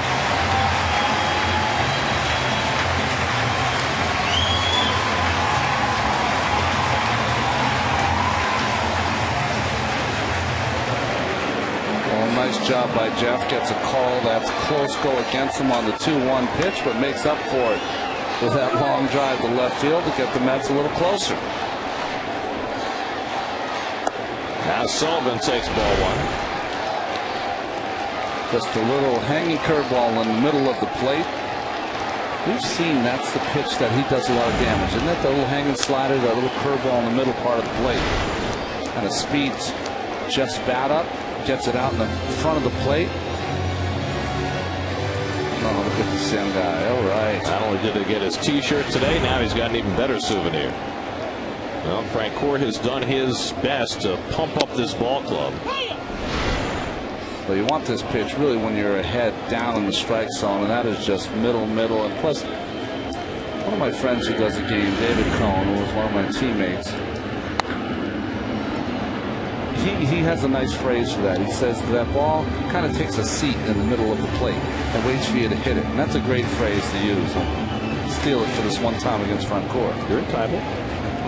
Duplicity. Sure, he's shared from you before. It's the 1-2. Yeah, that's low and inside. Sullivan flying to center his first time up. That's with just their 3rd hit off Garland, the 14th home run Garland's given up this year. And Sullivan drives one to right center field for a base hit. Kyle was playing toward left center, so this will roll all the way to the warning track. Sullivan on his way to 3rd. The relay throw by Drew, not in time. It hits Sullivan, wasn't down far away, and Corey has his 2nd triple as a Met.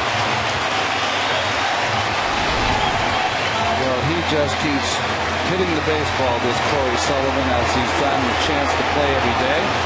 Good play by Carr in the outfield, but no chance. Sullivan had some good speed. Into 3rd with a triple. Ball was down in the strike zone. He just powdered that ball through the shift, playing him to left field.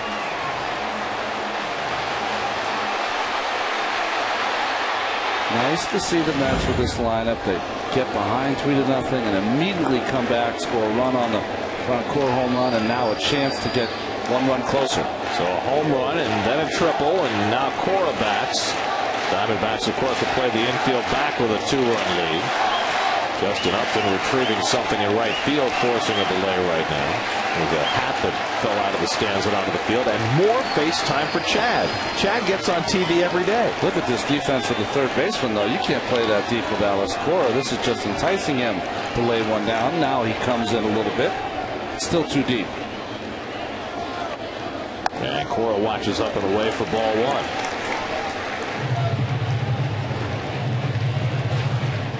So the Mets finally getting to John Garland here in the 5th inning.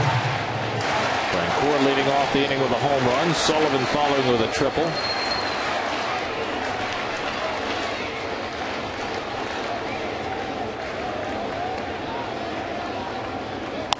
And Cora pops one foul, headed toward the stands. Montero for a look, but it's out of play. Keep in mind as this inning progresses, Mike Pelfrey is probably done for the day after 107 pitches, so you're probably going to bat for him. And you've now got Gary Sheffield sitting in the dugout. Now, ideally, you want to save your best pinch hitter for late in the game, but you get a couple of runners on base in this spot. This might be the spot where Sheffield gets used. Big moments don't always have to come in the 7th, 8th, and 9th inning. And Gary already has a bat in his hands and a helmet on his head. Ripped into right field, a base hit for Cora. That'll roll to the wall.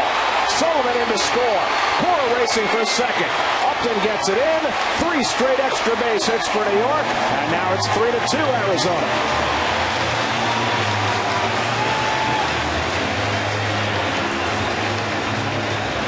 Sullivan scores that second run. Pitching coach Mel Stottlemyre Jr. out the top to John Garland. And here on a little breaking ball on the inside part to Cora. Great job by Alex pulling this against the shift. Gets past Upton to the wall. And the Mets are a single away from a weird cycle in this inning. A reverse natural cycle, right? Homer, triple, double. Now if Schneider gets a single, it would be something to behold. So that's 2 hitters in a row, 2 left-hand hitters whom the Diamondbacks have played the other way, whom the Mets have messed up. Parra playing to left center. Sullivan hits it to right center. Upton shaded away from the line. Cora pulls it. You can do that as long as you pitch away. If you're going to throw a breaking ball to those left-handed hitters, the ball's got to be down or in the dirt. Just missing his pitches is John Garland. So here is Schneider. You saw Pelfrey with a helmet on, so I guess it's possible he could bat. Let's see what the Mets do with Schneider here. You've got third baseman playing in, and Brian pulls one to the right side. That'll get the runner over. Tracy makes the play unassisted, and now the tying runner's on third with 1 out, and Sheffield will come up to pinch hit. Winning baseball again as Pelfrey's done for the day. 5 innings. Brian Schneider with the ground ball advances the runner. Fist bump from Jerry, but I'm sure Pelfrey's not feeling great. So now Sheffield off the disabled list today. Didn't really feel he should have been on the disabled list in the first place. But after missing 2 weeks with what was first diagnosed as a hamstring cramp in Atlanta, Sheffield is back. And the Diamondbacks are conceding him a run, playing the infield back. Way back, as a matter of fact, in deference to the ferocity with which Sheffield swings. And the slider misses outside for ball 1. Gary hitting at 286 on the year.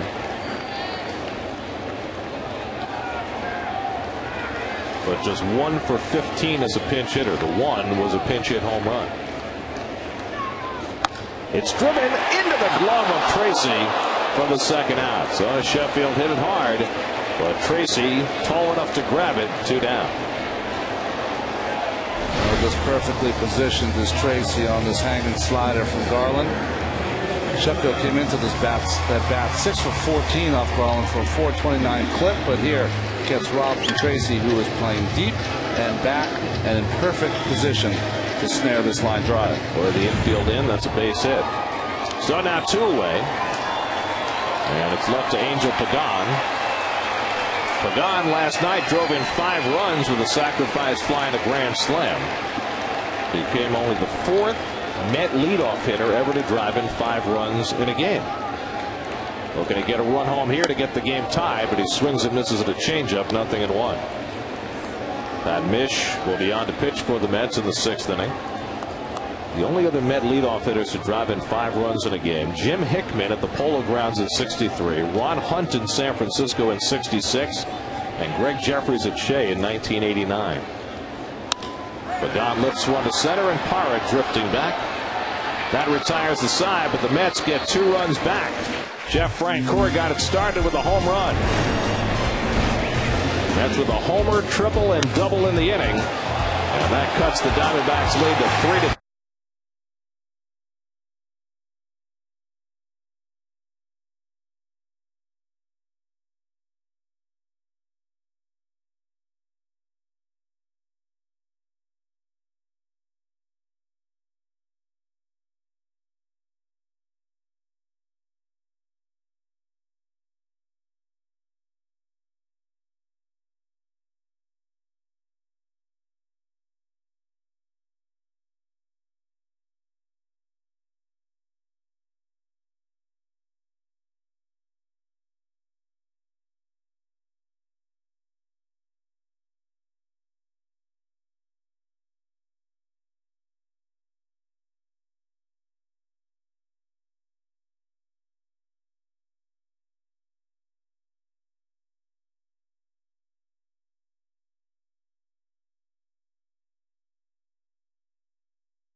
MVP awards back-to-back seasons. Well, you know Bonds, he's won it 7 times. He did it back-to-back-to-back-to-back.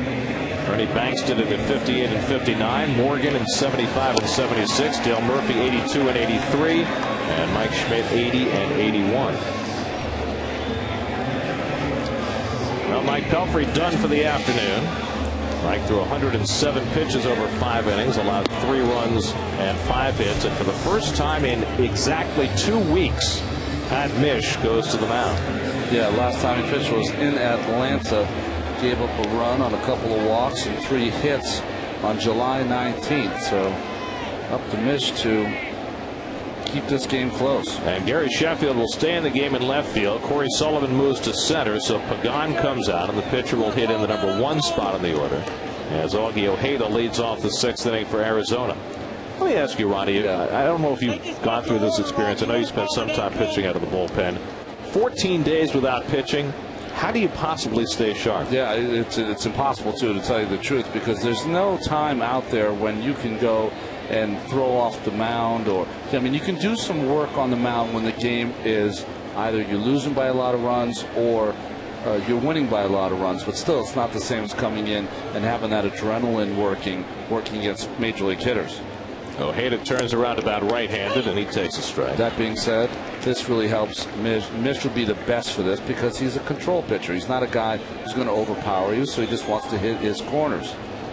Breaking pitch might be the pitch that might elude him. But can you maintain your control after all that time? Well, you know, the hard thing about it, see that first curveball up in the strike zone, it's very difficult to do, but when you are the 12th or 13th man on the pitching staff, to stay in the big leagues, you got to do it. Check swing foul from Ojeda, 1-2.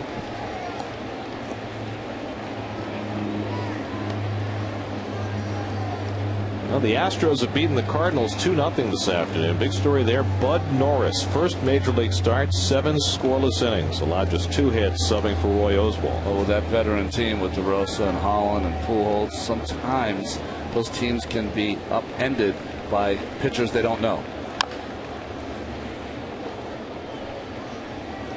Among the teams ahead of the Mets in the wild card standings, then, the Astros have won today. The Rockies, who began the day tied for the wild card lead with the Giants, have also won today. They beat the Reds in 11 innings. Phillies lead the Giants 2-1. That game's in the 5th. Low and away to Ojeda, 2-2. Now that is some serious cotton candy eating. Very impressive. That is why parents carry those wipes, Gary. You gotta have them at all times. You know, it's pretty funny for me. I'm having another moment here looking at this cute young girl. Feeling old today. My youngest son, baby, 16 years old today. He'll get his license tomorrow. How about that? Wow. That's the scary part. I mean, the birthday you can deal with. Yes. It's the behind the wheel thing that just makes any parent nervous.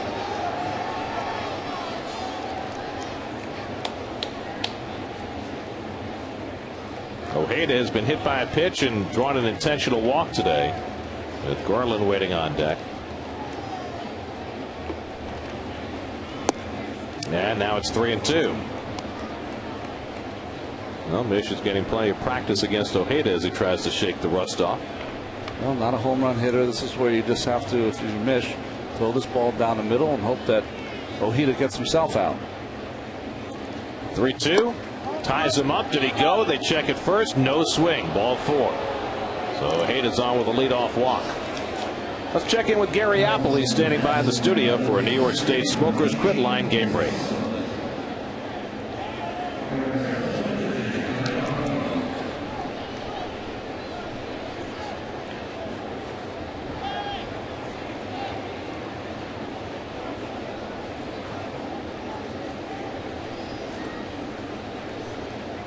All right, Gary. Now John Garland up there to bunt. 0 for 2 on the day, and he gets the bunt down. Mish will have to go to first.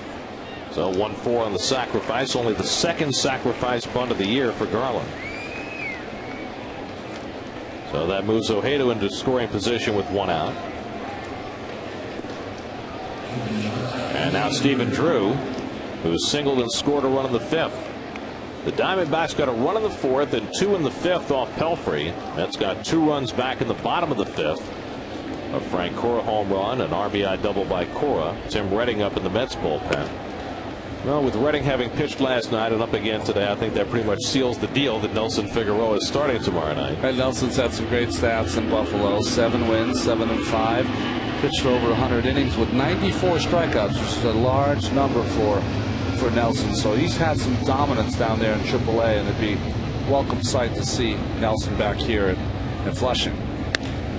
Hit to center field, and Sullivan moving over. That retires Drew 2 away.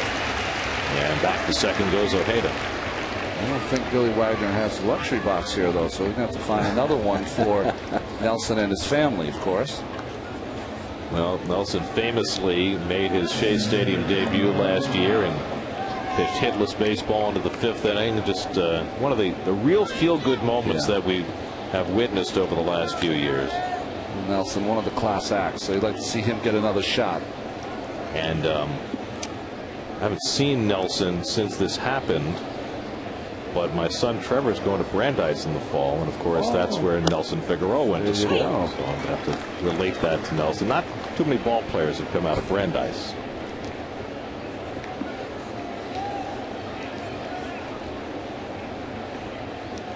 Parra is 0 for 3. He struck out twice today. And it's off the plate, 1-1. There's Scott Schoenweiss, the former Met, in the Diamondback bullpen. This has been a year beyond trying for Scott, with his wife having passed away earlier this season. Popped up fouling out of play, and you can only imagine the heartache that Scott has gone through with his 4 kids at home and trying to figure out how to live a baseball life after the passing of his wife. And our heart just goes out to Scott.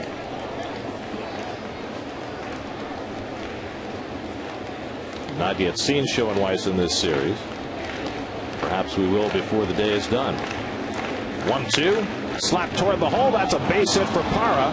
Around third comes Ojeda heading home. Here comes the throw by Sheffield. It's cut off. Throw down to second. And tagged out is Parra, but the run counts. An RBI single for Parra drives home Ojeda and gives the Diamondbacks a 2-run lead. 7-5-4 on the putout at second. Mets now down 4-2.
Tonight after the post game, it's 30 minutes devoted to the latest happenings in New York sports on Geico Sports Night.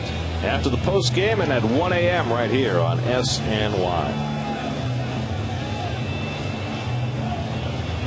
John Garland now with a 2-run lead as we go to the bottom of the 6th. Luis Castillo, David Wright, and Daniel Murphy up for the Mets in the 6th inning.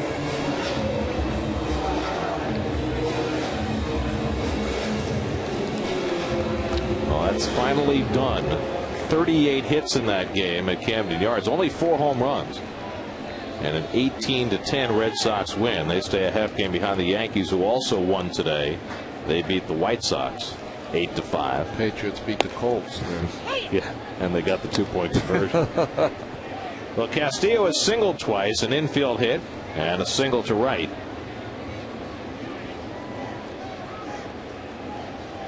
Both times erased when David Wright bounced into double plays.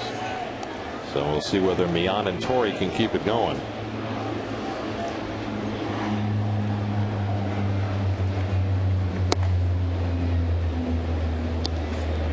You know, lethargic is not the word, but this game is meandering through a maze of quiet, isn't it? Just guys taking their at-bats, pitchers making their pitches. And Castillo down looking at a fastball, the hardest pitch Garland's thrown today. Castillo, toughest man to strike out in the league, only the 23rd time he's been fanned this season. Well, that's a good pitch from John, right on the corner. Nice frame by Montero. Good call by Colbert. That's a good pitch. And it's the first strikeout of the game for Garland. And only his 58th strikeout in 134 innings.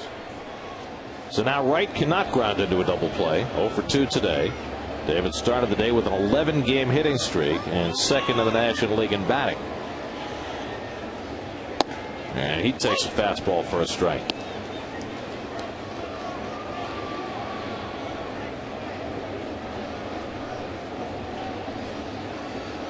Garland working quickly, and now he's ahead 0-2 on Wright. Garland may be only 5-10 on the year as you look at Murphy on deck, but he's been very consistent. In fact, Garland has gone 6 innings or more, 11 straight starts, and he's given up 3 earned runs or less each of his last 6 starts. So on a day when the Diamondbacks have gotten him 4, Garland again working here into the 6th inning, giving them length, keeping his pitch count low, great ball strike ratio. 14 of his 21 starts, he's given up 3 earned runs or less. So, you know what I mean? He's in every game. So you ask, how is he 5-10? The team does score a lot of runs. Just off the corner to right. Same pitch he got Castillo out on. Mel Stottlemyre Jr. took over as pitching coach when A.J. Hinch was named manager. Well, I believe the pitching coach, Brian Price, just tendered his resignation when they announced dismissing Bob Melvin. So Mel Jr. got a shot. And the Diamondbacks have pitched well this year despite losing their ace Brandon Webb after his opening day start. Certainly their starting pitching has been good, led by Danny Herron, who goes tomorrow. 1-2 to right, and he gets tied up and dribbles one out to Garland, who throws him out by a stride for the second out. Talk about getting in the guy's kitchen. Well, David has not had a day that he wants to talk about so far. Couple double plays and that weak ground out. So now Murphy, who's 0 for 2 today, grounded out to second, flat out to center field.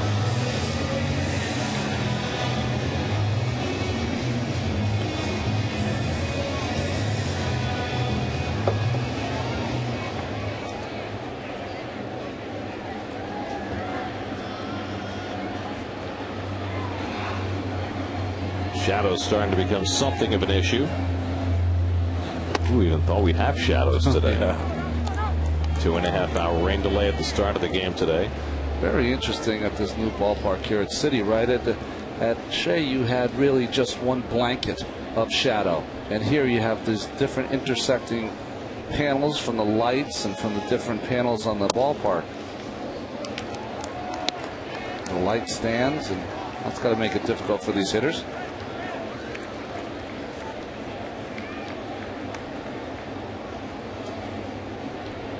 Makes it difficult for any of the right fielders, of course, in that sun field. Murphy shoots one the other way, and he's got himself an extra base hit.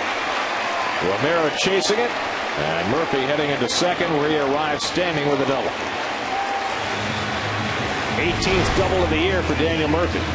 Well, playing way off the line is the third baseman, and nice job by Murph keeping this ball fair.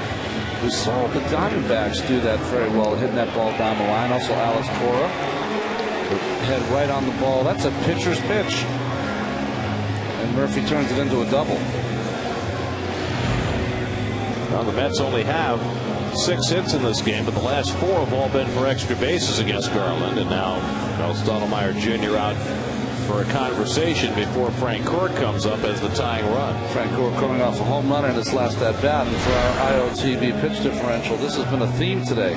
Pitchers hitting their spots. That one's even more outside than the catcher's glove, Montero, and just good hitting by Daniel Murphy.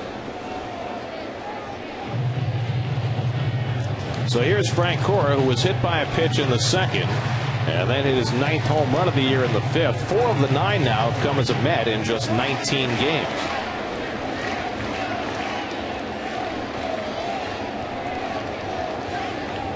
"19 games, 19 RBIs for Frank Cora, who had just 35 RBIs in more than half a season with the Braves.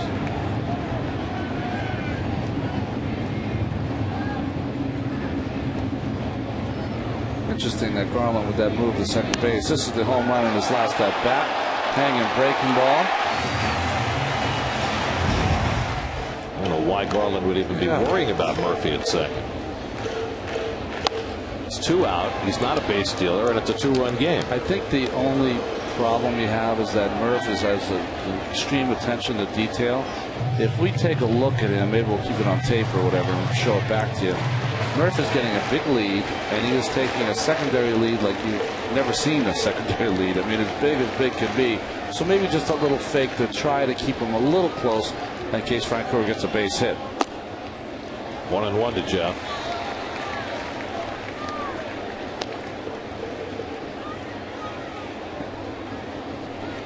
Corey Sullivan on deck. We mentioned the Mets faced Garland last year. He pitched 6 innings in that game and left with a lead. That's a game that was memorable for a different reason, because the Mets rallied in the 9th inning with 2 out against Francisco Rodriguez, a teammate now, who blew a save, and then the Mets won it in the 10th on a Damian Easley home run. Grounded foul. It also was Jerry Manuel's first win as Met manager in his 2nd game out in Anaheim. Was that the first blown save for K-Rod last year? I'm not sure. I think it was the first. No, it wasn't the first. I think he had, what, 7 last year? Yeah. In his 62 save season. 69 opportunities. That's been shut down here in the second half. Well, they got one last night, getting 1 out. Frank Cora bounces one over the mound to his right, Roberts, and makes the off-balance throw on target to end the inning. Mets leave Murphy at second. 6 in the books, 4-2 Arizona.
The one thing that a catcher hates or a pitcher hates is that the other person of the battery mate starts to badmouth him and say, you know what, I called the curveball, he wanted to go with a slider, or a pitcher saying to, you know what, he didn't block a few pitches. That you cannot blame each other. You're in it together, and just make sure you come out of it together, win or lose. But communication is important. Any relationship really important out on the field. What about in terms of the catcher's role in terms of keeping a pitcher focused, knowing how to coddle him, knowing how to kick him in the butt if he needs it? Yeah, you got to know every personality. I'm sure that Brian Schneider, when he caught Oliver Perez last night, that's a whole different experience than catching Mike Pelfrey today.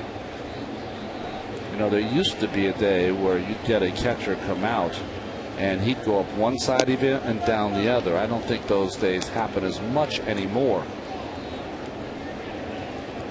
Tim Redding up in the bullpen as Pat Mish works his second inning of relief. Facing Justin Upton, who has struck out twice and walked and scored a run. You got the two left-hand hitters behind Upton, so Jerry trying to nurse Mish through the right-hand slugger Upton and leave Mish in for a second inning. I will say, though, Gary, occasionally you have those magical games where the catcher, everything he puts down just makes sense. And at the end of the game, when you come together, so let's say it's a complete game, there's a real genuine, I don't want to use the word love, but there's a real genuine kind of caring for that person because they took the journey together. Upton lines one to left. Sheffield almost came in too far. First came back in the outfield for Sheffield, and he almost misjudged it. But he grabs it for the first out. I guess to illustrate that, I pitched a game as we watched Sheff on the ball from Upton. He hits the ball so hard, a la Gary Sheffield in his prime, that the ball usually carries. And that's what happened to Sheff there. And remember, he hasn't been out in the field for a while. I was going to say, to illustrate that point, to this day, you know, this is umpteen years later, I pitched just a 0-0 game in Oakland against the Toronto Blue Jays. Ended up being a shutout, so it was a nice, great game with the second string catcher Jamie Quirk, who's been a coach in the big leagues with many teams, now a scout with the Cardinals. After the game, he came out to me, you know, got a little hug, and he said, RJ, you could pitch.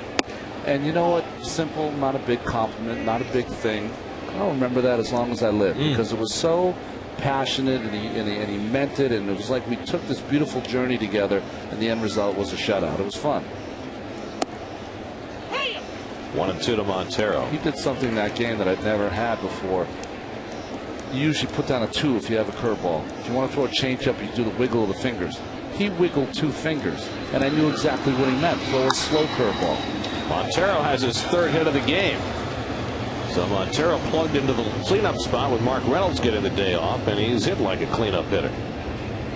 Well, Montero, I've always liked the offense that he always provided for the Diamondbacks. You weren't always sure if he was going to be able to call a game the way you need it, but he's improved in that area also, and gets this hanging slider or curveball from Pat Mish. Like you said, Gary, his third hit.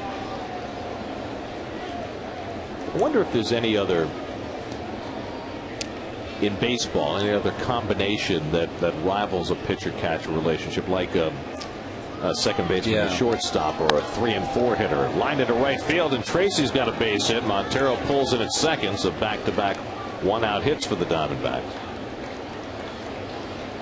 Tracy has his second hit of the game. And now Jerry Manuel heading out to the mound. Tracy has the last 2 at bats, has shown a great quickness inside. So Mish will exit after pitching an inning and a third, and Tim Redding will come on in relief for the second straight day, trying to keep this game right where it is. Pitching change brought to you by Lincoln Mercury. Diamondbacks lead 4-2 in the 7th.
Be a part of the fun with the Mets at Citi Field as the series with the Diamondbacks concludes tomorrow night at 7:10 p.m.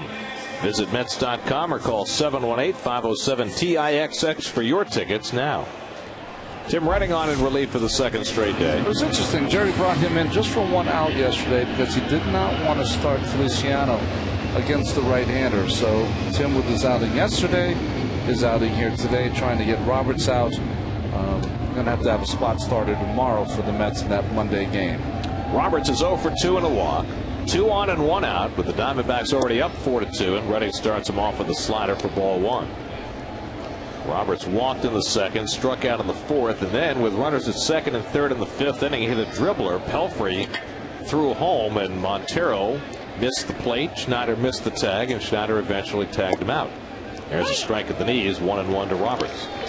Pelfrey went 5 innings, allowed 3 runs, 5 hits, 3 walks, 6 strikeouts, a couple of hit batsmen. Had Mission inning in the third, 3 hits and 1 run so far. A walk and no strikeouts, and now Redding in the 7th. In the air to right field, and Frank Kerr has it lined up. 2 out.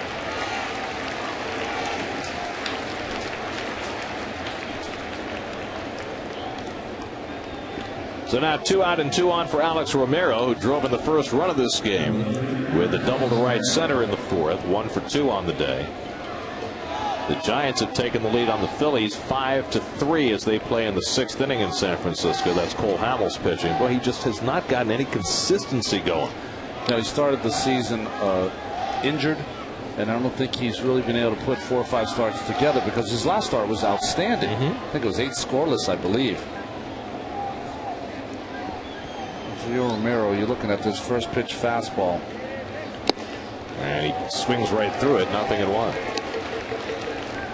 That's part of the reason why you watch from the on deck circle. The last hitter, of course, Redding started with a first pitch slider for a ball, so you know the pitcher's saying to himself, boy, I don't want to be 1-0 on the second batter I face. I'm going to pour one in there. Romero was ready, but Redding too good.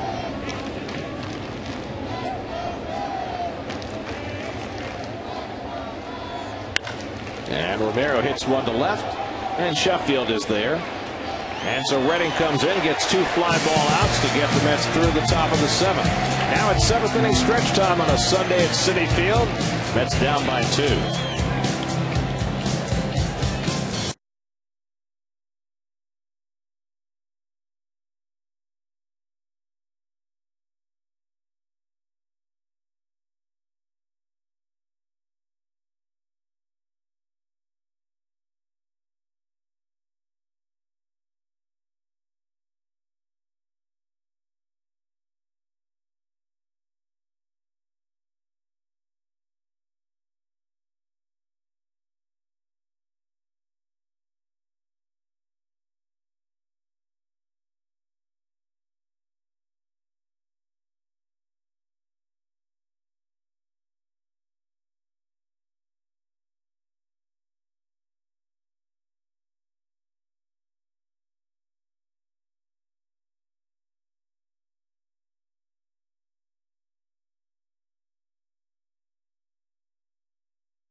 New York Mets baseball on SNY is brought to you by IOTV. Get the best in HD free with IOTV.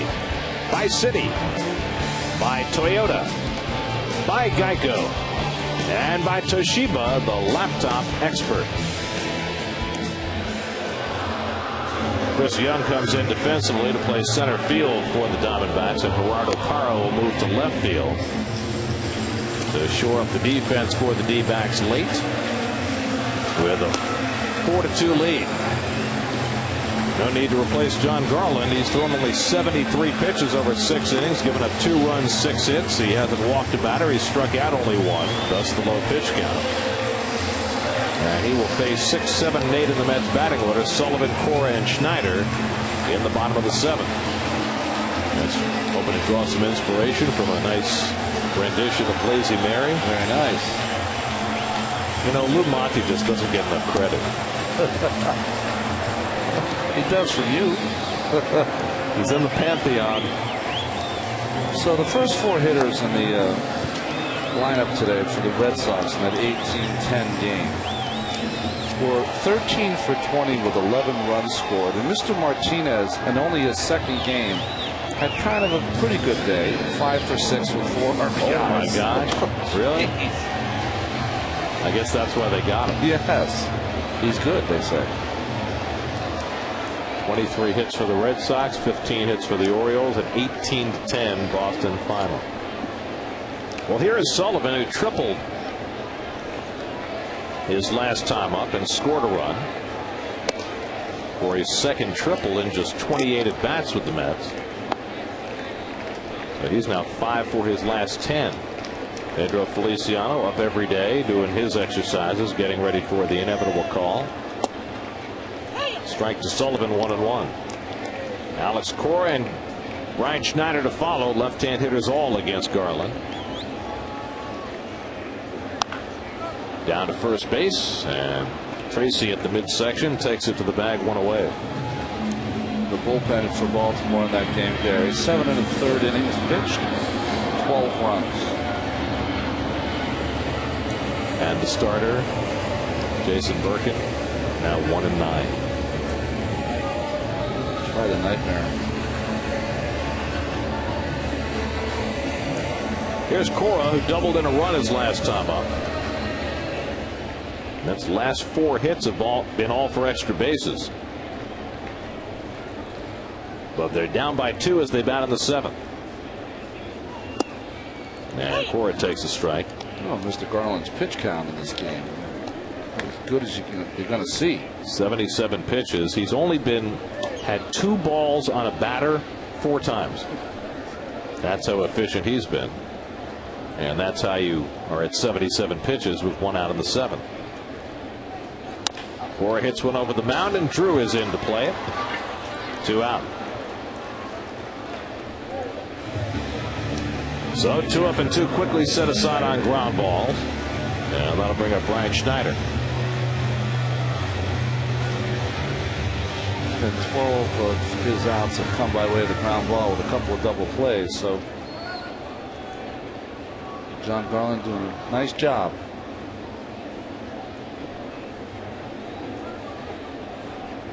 Schneider is popped to third and grounded out to first, 0 for 2.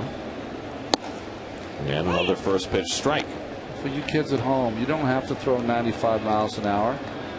He's throwing strikes, first pitch strikes. He's changing speeds, and he's trying to make these hitters put the ball in play within 3 pitches. So Sheffield on deck, hitting in the 9-hole.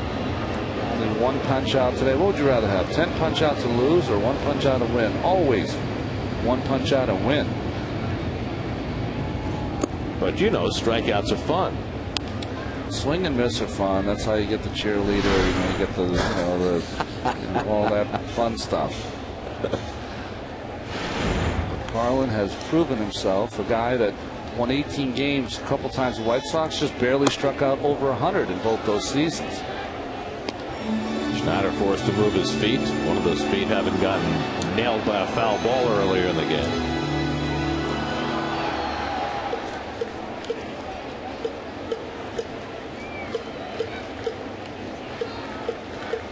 Now the 2-2 from Garland, and pounded foul.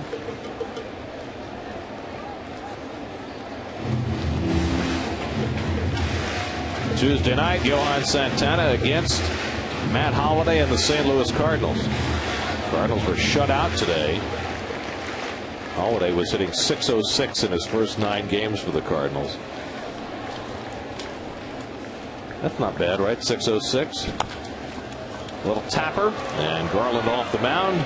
Tosses out Schneider. 1-2-3 inning for John Garland on 3 ground balls. 7 in the books now here at Citi Field. And it's 4-2 Arizona.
Couple of years. You had to go over there for that, didn't you? I remember it very, very well. I remember particularly the auto exhibits, the Ford and the GM exhibits at the World's Fair. I was 6, 7 years old, and they made an enormous impression. It felt like it was very futuristic. Wow. Very, very cool place for a kid. Well, I know the '69 Corvette was classic. You said the Ford, so the Mustang, and then we got some shadows coming into play here. And this game would be usually a 9-inning game over by now, but with the rain delay still out here. Augie Ojeda's been on base 3 times in a row. A hit by pitch and a couple of walks. He's scored a run. Tim Redding got a couple of outs to end the 7th. Stays on for the 8th. Pitcher Garland on deck. He's got a pretty legitimate shot at a complete game today. 0-2 to Ojeda. Garland's thrown only 84 pitches through 7 innings. He does not have a complete game this season. So we'll see how that works itself out. Diamondbacks have a pretty good closer in Chad Qualls. 0-2 to Ojeda, and it's up and in from Redding. Mets will have Sheffield, the pitcher's spot, and Castillo coming up, and if anybody gets on right in the 8th inning. So Redding trying to keep this a close game. Driven to center field. On comes Sullivan diving, and it goes by him. Ill-advised dive by Corey, and now Ojeda streaking around second is going to try for 3 as Frank Cora throws in toward third, not in time. Now Sullivan did not get close enough to that ball to make that a good play. It turns into a triple for Ojeda. You know, he got this more off the end of the bat than Sullivan read, and that ball dove really quickly. No play for Corey.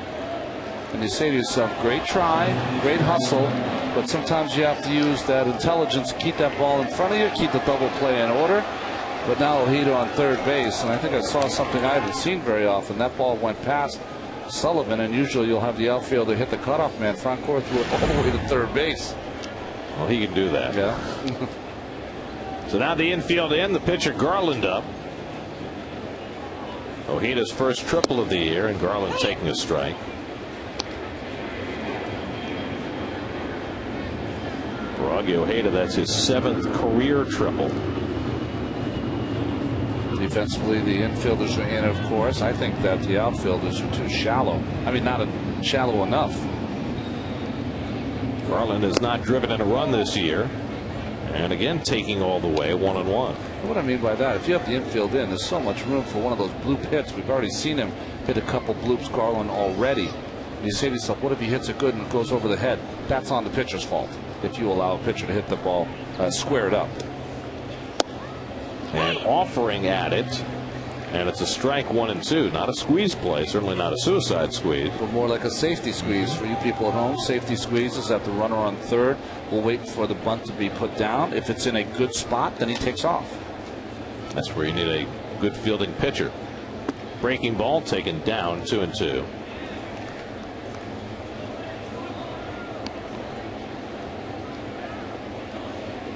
If you're a pitcher fielding a squeeze bunt, what's the best way to get it home? You want to be underhanding the ball? It depends on the runner. If it's a real fast runner, you're going to use your glove to scoop it and send it home. But you have to work on that play. In there for a call, strike 3. So Garland is the first out of the inning. And now the infield will stay in for Stephen Drew.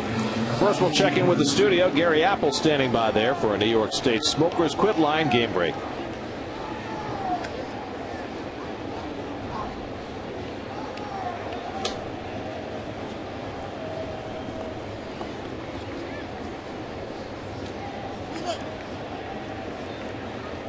Well, the Rockies won today. If the Giants win, they will stay tied for the wild card lead. And Mets started the day 6.5 games behind both. Here's Stephen Drew with the infield in and takes the slider for ball 1. Have you watched fellas for the Giants? A little unusual kind of hitting stroke, but he has provided some nice instant offense since coming up. Called him back up about 2 weeks ago. Giants have made a couple of changes on their team offensively that appear to be paying off. Picking up Ryan Garco to play first base, Freddie Sanchez to play second. Drew today is 1 for 4, singled and scored back in the 5th. His only hit in 9 at bats in this series. Redding now behind him, 2-0. And he throws a 2-0 breaking ball for a strike. That's a nice pitch there by Tim Redding. He knows how important this run is to try to keep it at third base, keep Ojeda at third base. So you counter with a 2-0 backdoor slider. And now it's up and away with a fastball, 3-1. And all these things you have to know as a pitcher. Okay, you're sitting in this situation. You got to say to yourself, Drew's one of their better hitters. Parra now is a good hitter, drove in a run, his 39th RBI, but he's grounded into 12 double plays this year. So, you know, those are the things you have to think about as you're facing a hitter. Drew, okay, I passed him to first. That is not a bad mistake. Here now try to get Parra on a ground ball. Well, it enables the middle infielders to move back to double play depth. Parra today is 1 for 4, had an opposite field single to drive in a run in the 6th. Otherwise has struck out twice and grounded out.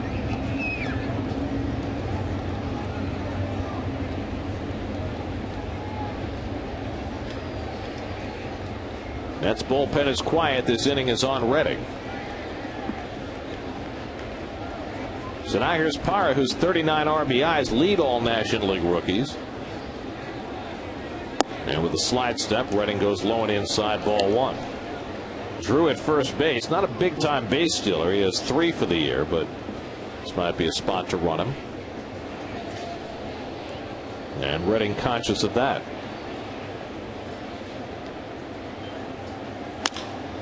To center field, Sullivan is there. Ojeda tags at third, and he can walk on in with the 5th Arizona run. Sacrifice fly for Gerardo Parra, his 2nd run batted into the day, and now it's 5-2 Arizona. So Sullivan's decision to dive for that ball by Ojeda winds up costing. Boy, that was a big run right there, and Parra has shown me something, that he is a good situational hitter, knows what he's doing up there, intelligent hitter.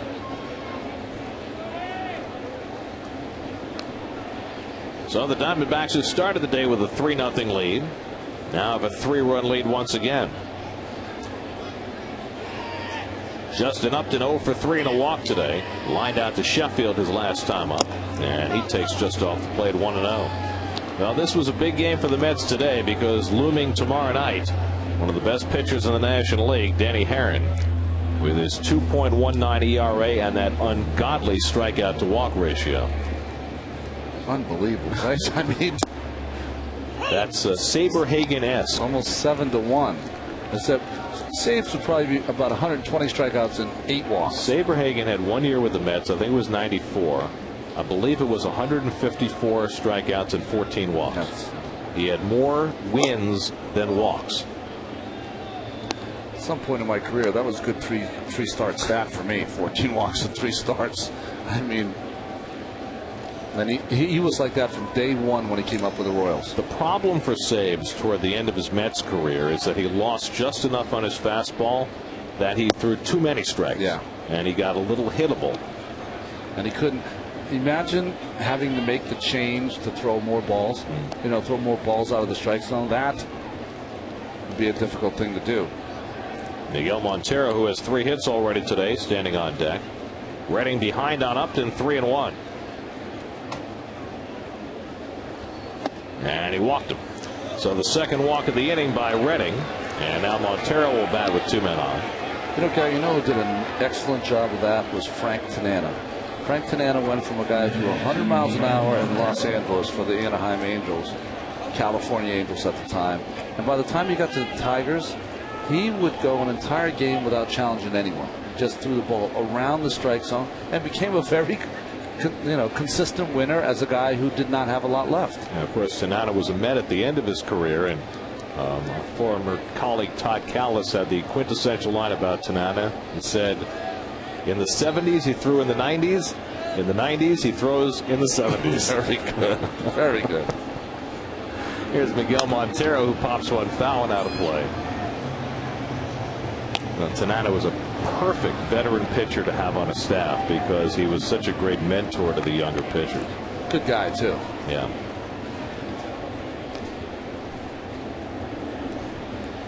Drew and Upton the base runners with 2 down. Montero with 2 singles and a double today. He scored a run. Sean Green up in the bullpen. 0-2 now to Montero. Mike Pelfrey went 5 innings, allowed 3 runs and 5 hits. Pat Mish worked an inning in the third, 1 run, 3 hits, and now Redding has worked an inning in the third and allowed a run on a hit.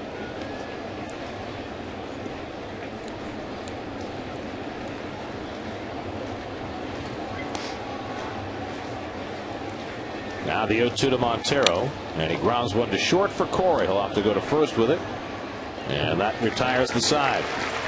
Diamondbacks tack on a run, and now the Mets down by 3 as they come to bat at the bottom of the 8th.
In 28 minutes by rain at the start, accounting for the late hour. John Garland hasn't minded one little bit. He's had a very efficient afternoon. Ran into 1 troubling inning in the 5th when he gave up a homer, triple and double consecutively, but 2 runs, all he has allowed today, and only 84 pitches thrown through the first 7 innings. And then coming off an inning where he got 3 more ground ball outs.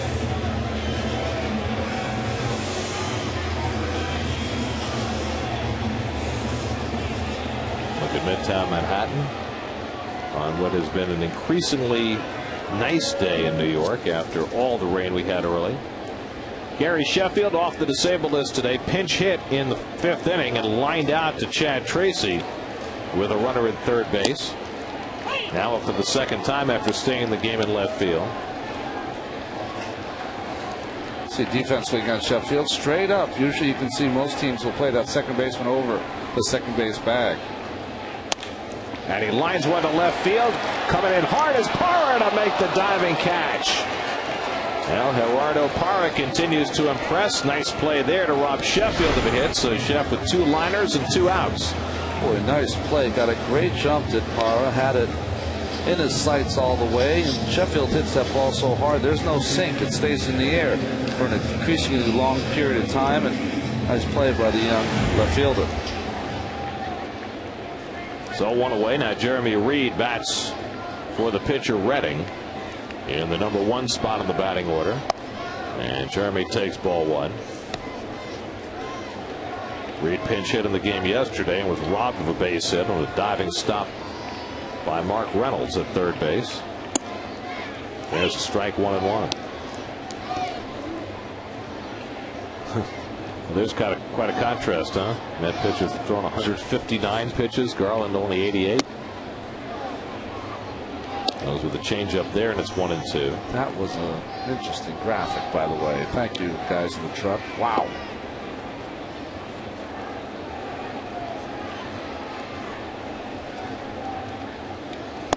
And Reed down swinging, only the 2nd strikeout of the day for John Garland, who's now retired the last 6 in a row. You say to yourself, well, it was only 90 miles an hour. How does he throw that by Reed? Well, he'll throw at 88. He'll kind of sink you, throw a little change, roll over a curveball, and then pop one. And that's how you get the hitters out. Just that changing of speeds and very relaxed, as you see a seaplane.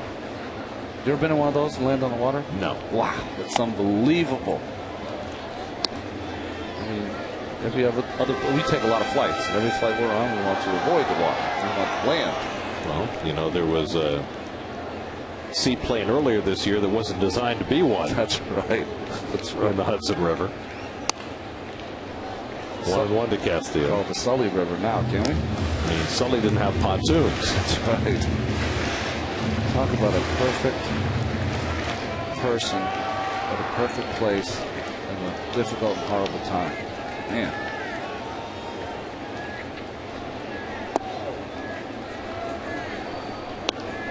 Two and 1 to Castillo, who has 2 of the Mets' 6 hits today.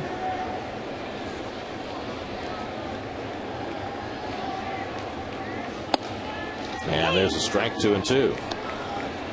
Well, John Garland, we mentioned, has not completed a game this year. He had 1 last year, 9 for his career. About to throw his 95th pitch of the day, so you have to figure he's going to have a crack at it.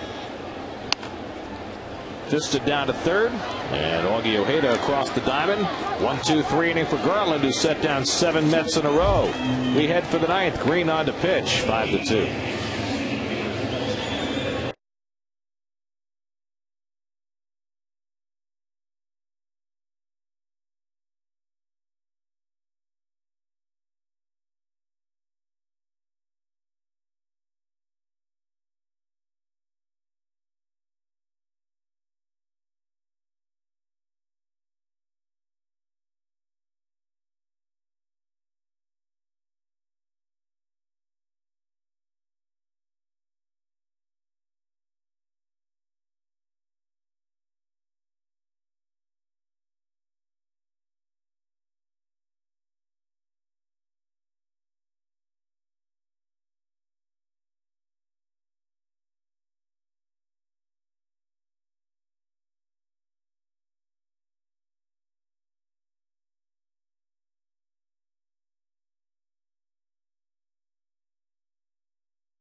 At Citi Field, Arizona with a 5-2 lead. Diamondbacks trying to make it 2 out of 3 over the Mets in this series as Sean Green gets set to pitch the top of the ninth. 52nd game here for Sean Green. Sorry, I'm acting as an announcer here. Sean Green. He's not a bad boy. No, left-handed hitters only hit .233 against Sean, whose last outing, maybe it's one of those outings where his last outing was not a good one, Gary. Trying to get him an inning here, some positive work. Of course, Green threw the wild pitch that wound up plating the winning run in the 8th inning in the first game of this series on Friday night. Chad Tracy has 2 hits today, including a 2-run double in the 5th inning that turned a 1-0 game into a 3-0 game. Tracy 2 for 4 on the day. Ryan Roberts and Chris Young to follow in the top of the ninth. And Met pitchers all day have had trouble throwing strike one.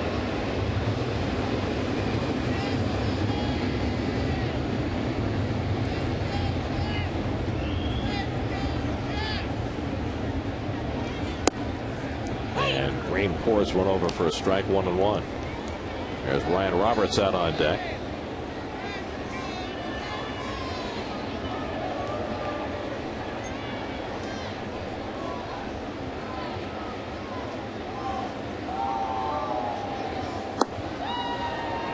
There does not appear to be any action in the Diamondbacks bullpen, which leads you to believe that John Garland will get a crack at his first complete game.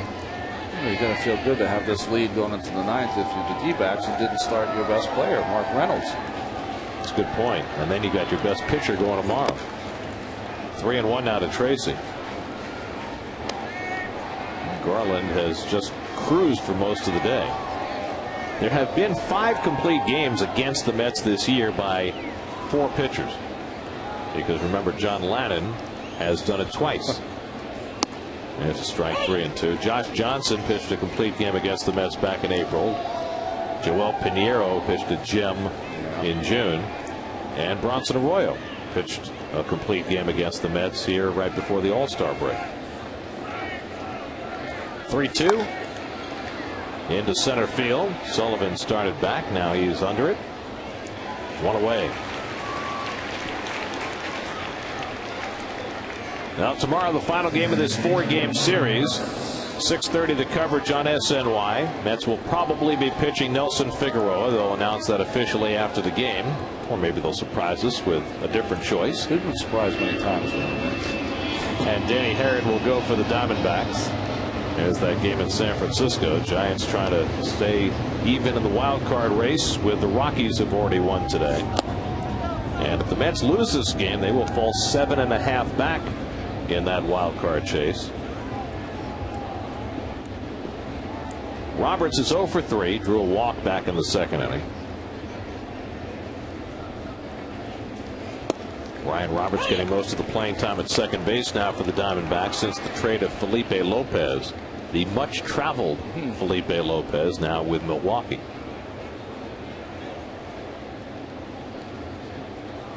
Lopez was having a good year for Arizona. And the Brewers lost Ricky Weeks for the year. Drive out to right. Francoeur toward the corner, and a nice play. Jeff Francoeur with a very nice running catch. 2 out. You know, I didn't realize, and I've seen Francoeur, of course, play so many times against the Mets in a Brave uniform, but now eyeing him a little more closely on the defensive end, what a great jump he gets on the baseball in right field. So 2 out and nobody on. Now Chris Young will bat for the first time. Came on for defense in the 7th. It's been a struggle for Young. He was 0 for 4 in this series and 0 for his last 14. In the bottom of the 9th, the Mets will have the heart of the batting order coming up. Wright, Murphy, and Francoeur trying to come from behind in their last at bat.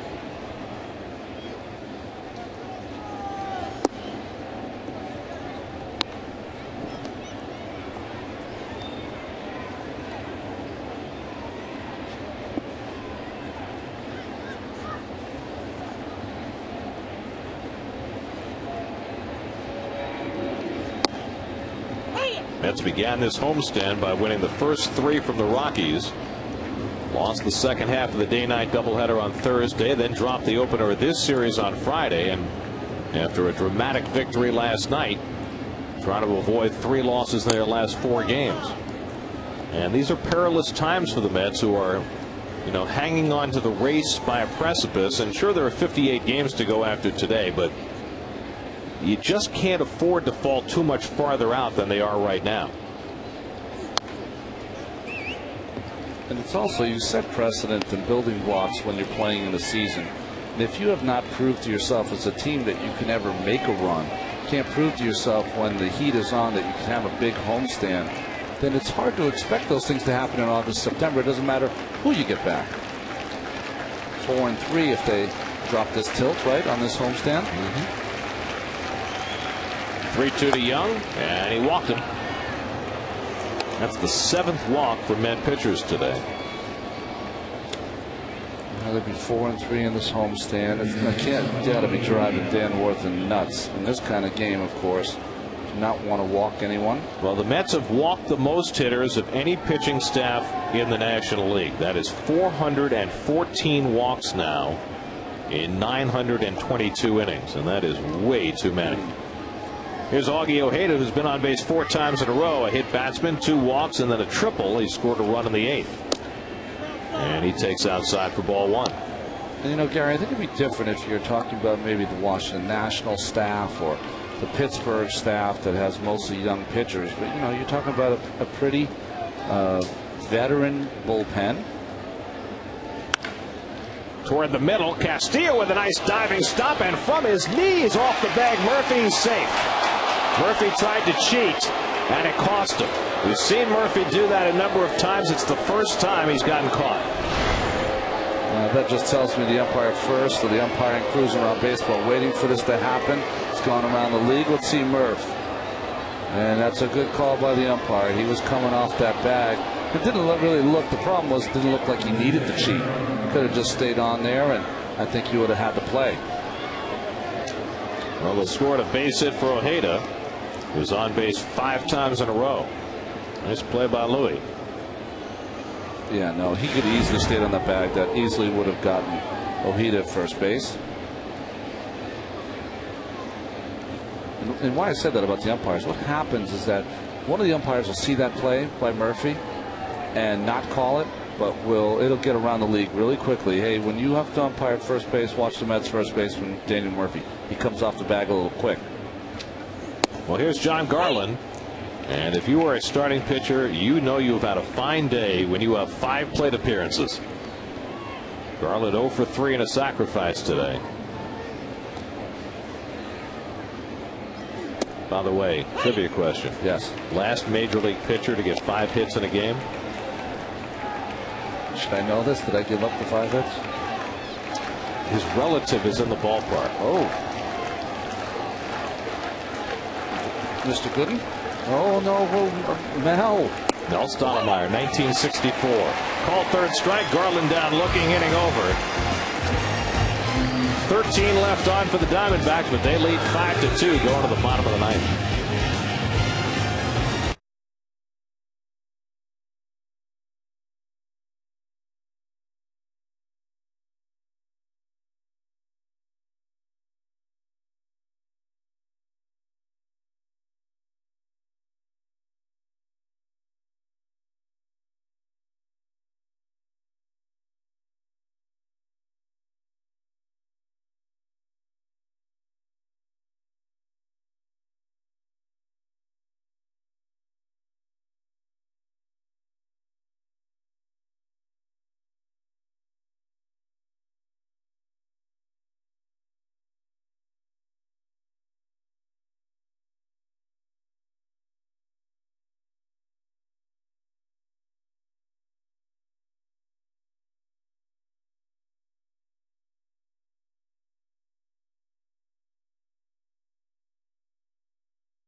exclusive interviews and Jerry Manuel's post-game reactions on Lincoln Mercury Post-Game Live immediately after today's game, and now after all 162 Mets games right here on SNY.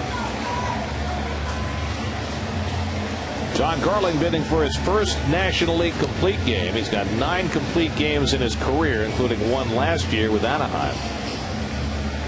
He's allowed 2 runs and 6 hits. He has not walked a batter, struck out only 2, thrown 95 pitches, and now he has to negotiate the heart of the Mets batting order in the bottom of the ninth. It'll be Wright, Murphy, and Francoeur trying to get the Mets back. Tough night for David. Well, it was a day, now it's a night. 2 double play grinders and a weak comebacker. So David is 0 for 3. He's got an 11-game hitting streak on the line.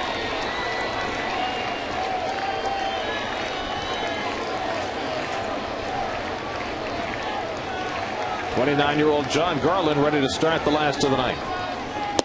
And he throws a fastball strike on the outside corner, and he has been throwing strikes all day long.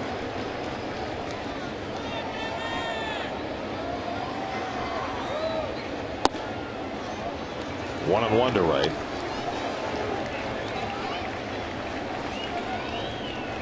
Murphy to follow. And David hits one in the air to left field. Gerardo Parra drifting back, but he has plenty of room. 1 out. 8 in a row retired by Garland since Murphy's double in the 6th inning. And now Murphy gets another crack at him with 1 out in the 9th.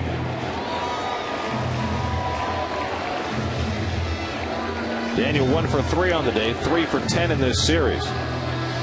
One more game to play between these two teams tomorrow night, with Danny Herron pitching for the Diamondbacks and in all probability Nelson Figueroa for the Mets.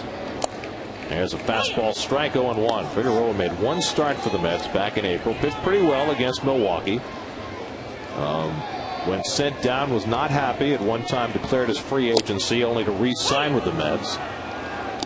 And after pitching brilliantly over the last couple of months, looks like he will finally get his 2nd big league start of the season. 0-2, and Murphy hits it right back to Garland for the 2nd out. So Garland with a nice reaction. Jams him just enough off the end of the bat. Nice snare by Mr. Garland. 1 out away from his 10th complete game. Jeff Francoeur broke up his shutout in the 5th inning with his 9th home run of the year. His 4th as a Met. 1 for 2 on the day, and he takes it off the plate for ball 1. Gary, we were saying that if the Mets drop this game, they'll be 4-3 on this homestand, a homestand that they were hoping to really have a big winning record. Hit up the middle, a base hit for Francoeur to keep the Mets alive. So Jeff Francoeur has his 2nd hit of the day after Garland had retired 9 in a row. And now the Mets would need 1 more base runner to get the tying run to the plate, with Corey Sullivan coming up. Sullivan 1 for 3, tripled to right center and scored a run in the 5th. Garland now up to 103 pitches with a great strike to ball ratio. He's had that all day long. Santana like, isn't it? Almost 3-1. And there's the strike, 0-1 to Sullivan. You know, the thing I was saying, though, the Mets would fall to 4-3 in the homestand. Most importantly, with the big trade and the addition of Francoeur, they would be 9-9 now. 500 baseball with the addition of Jeff.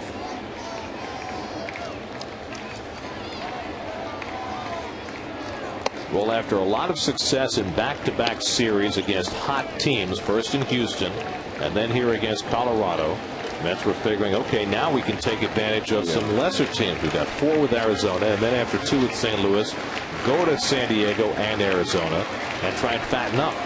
But so far this series has not worked out that way.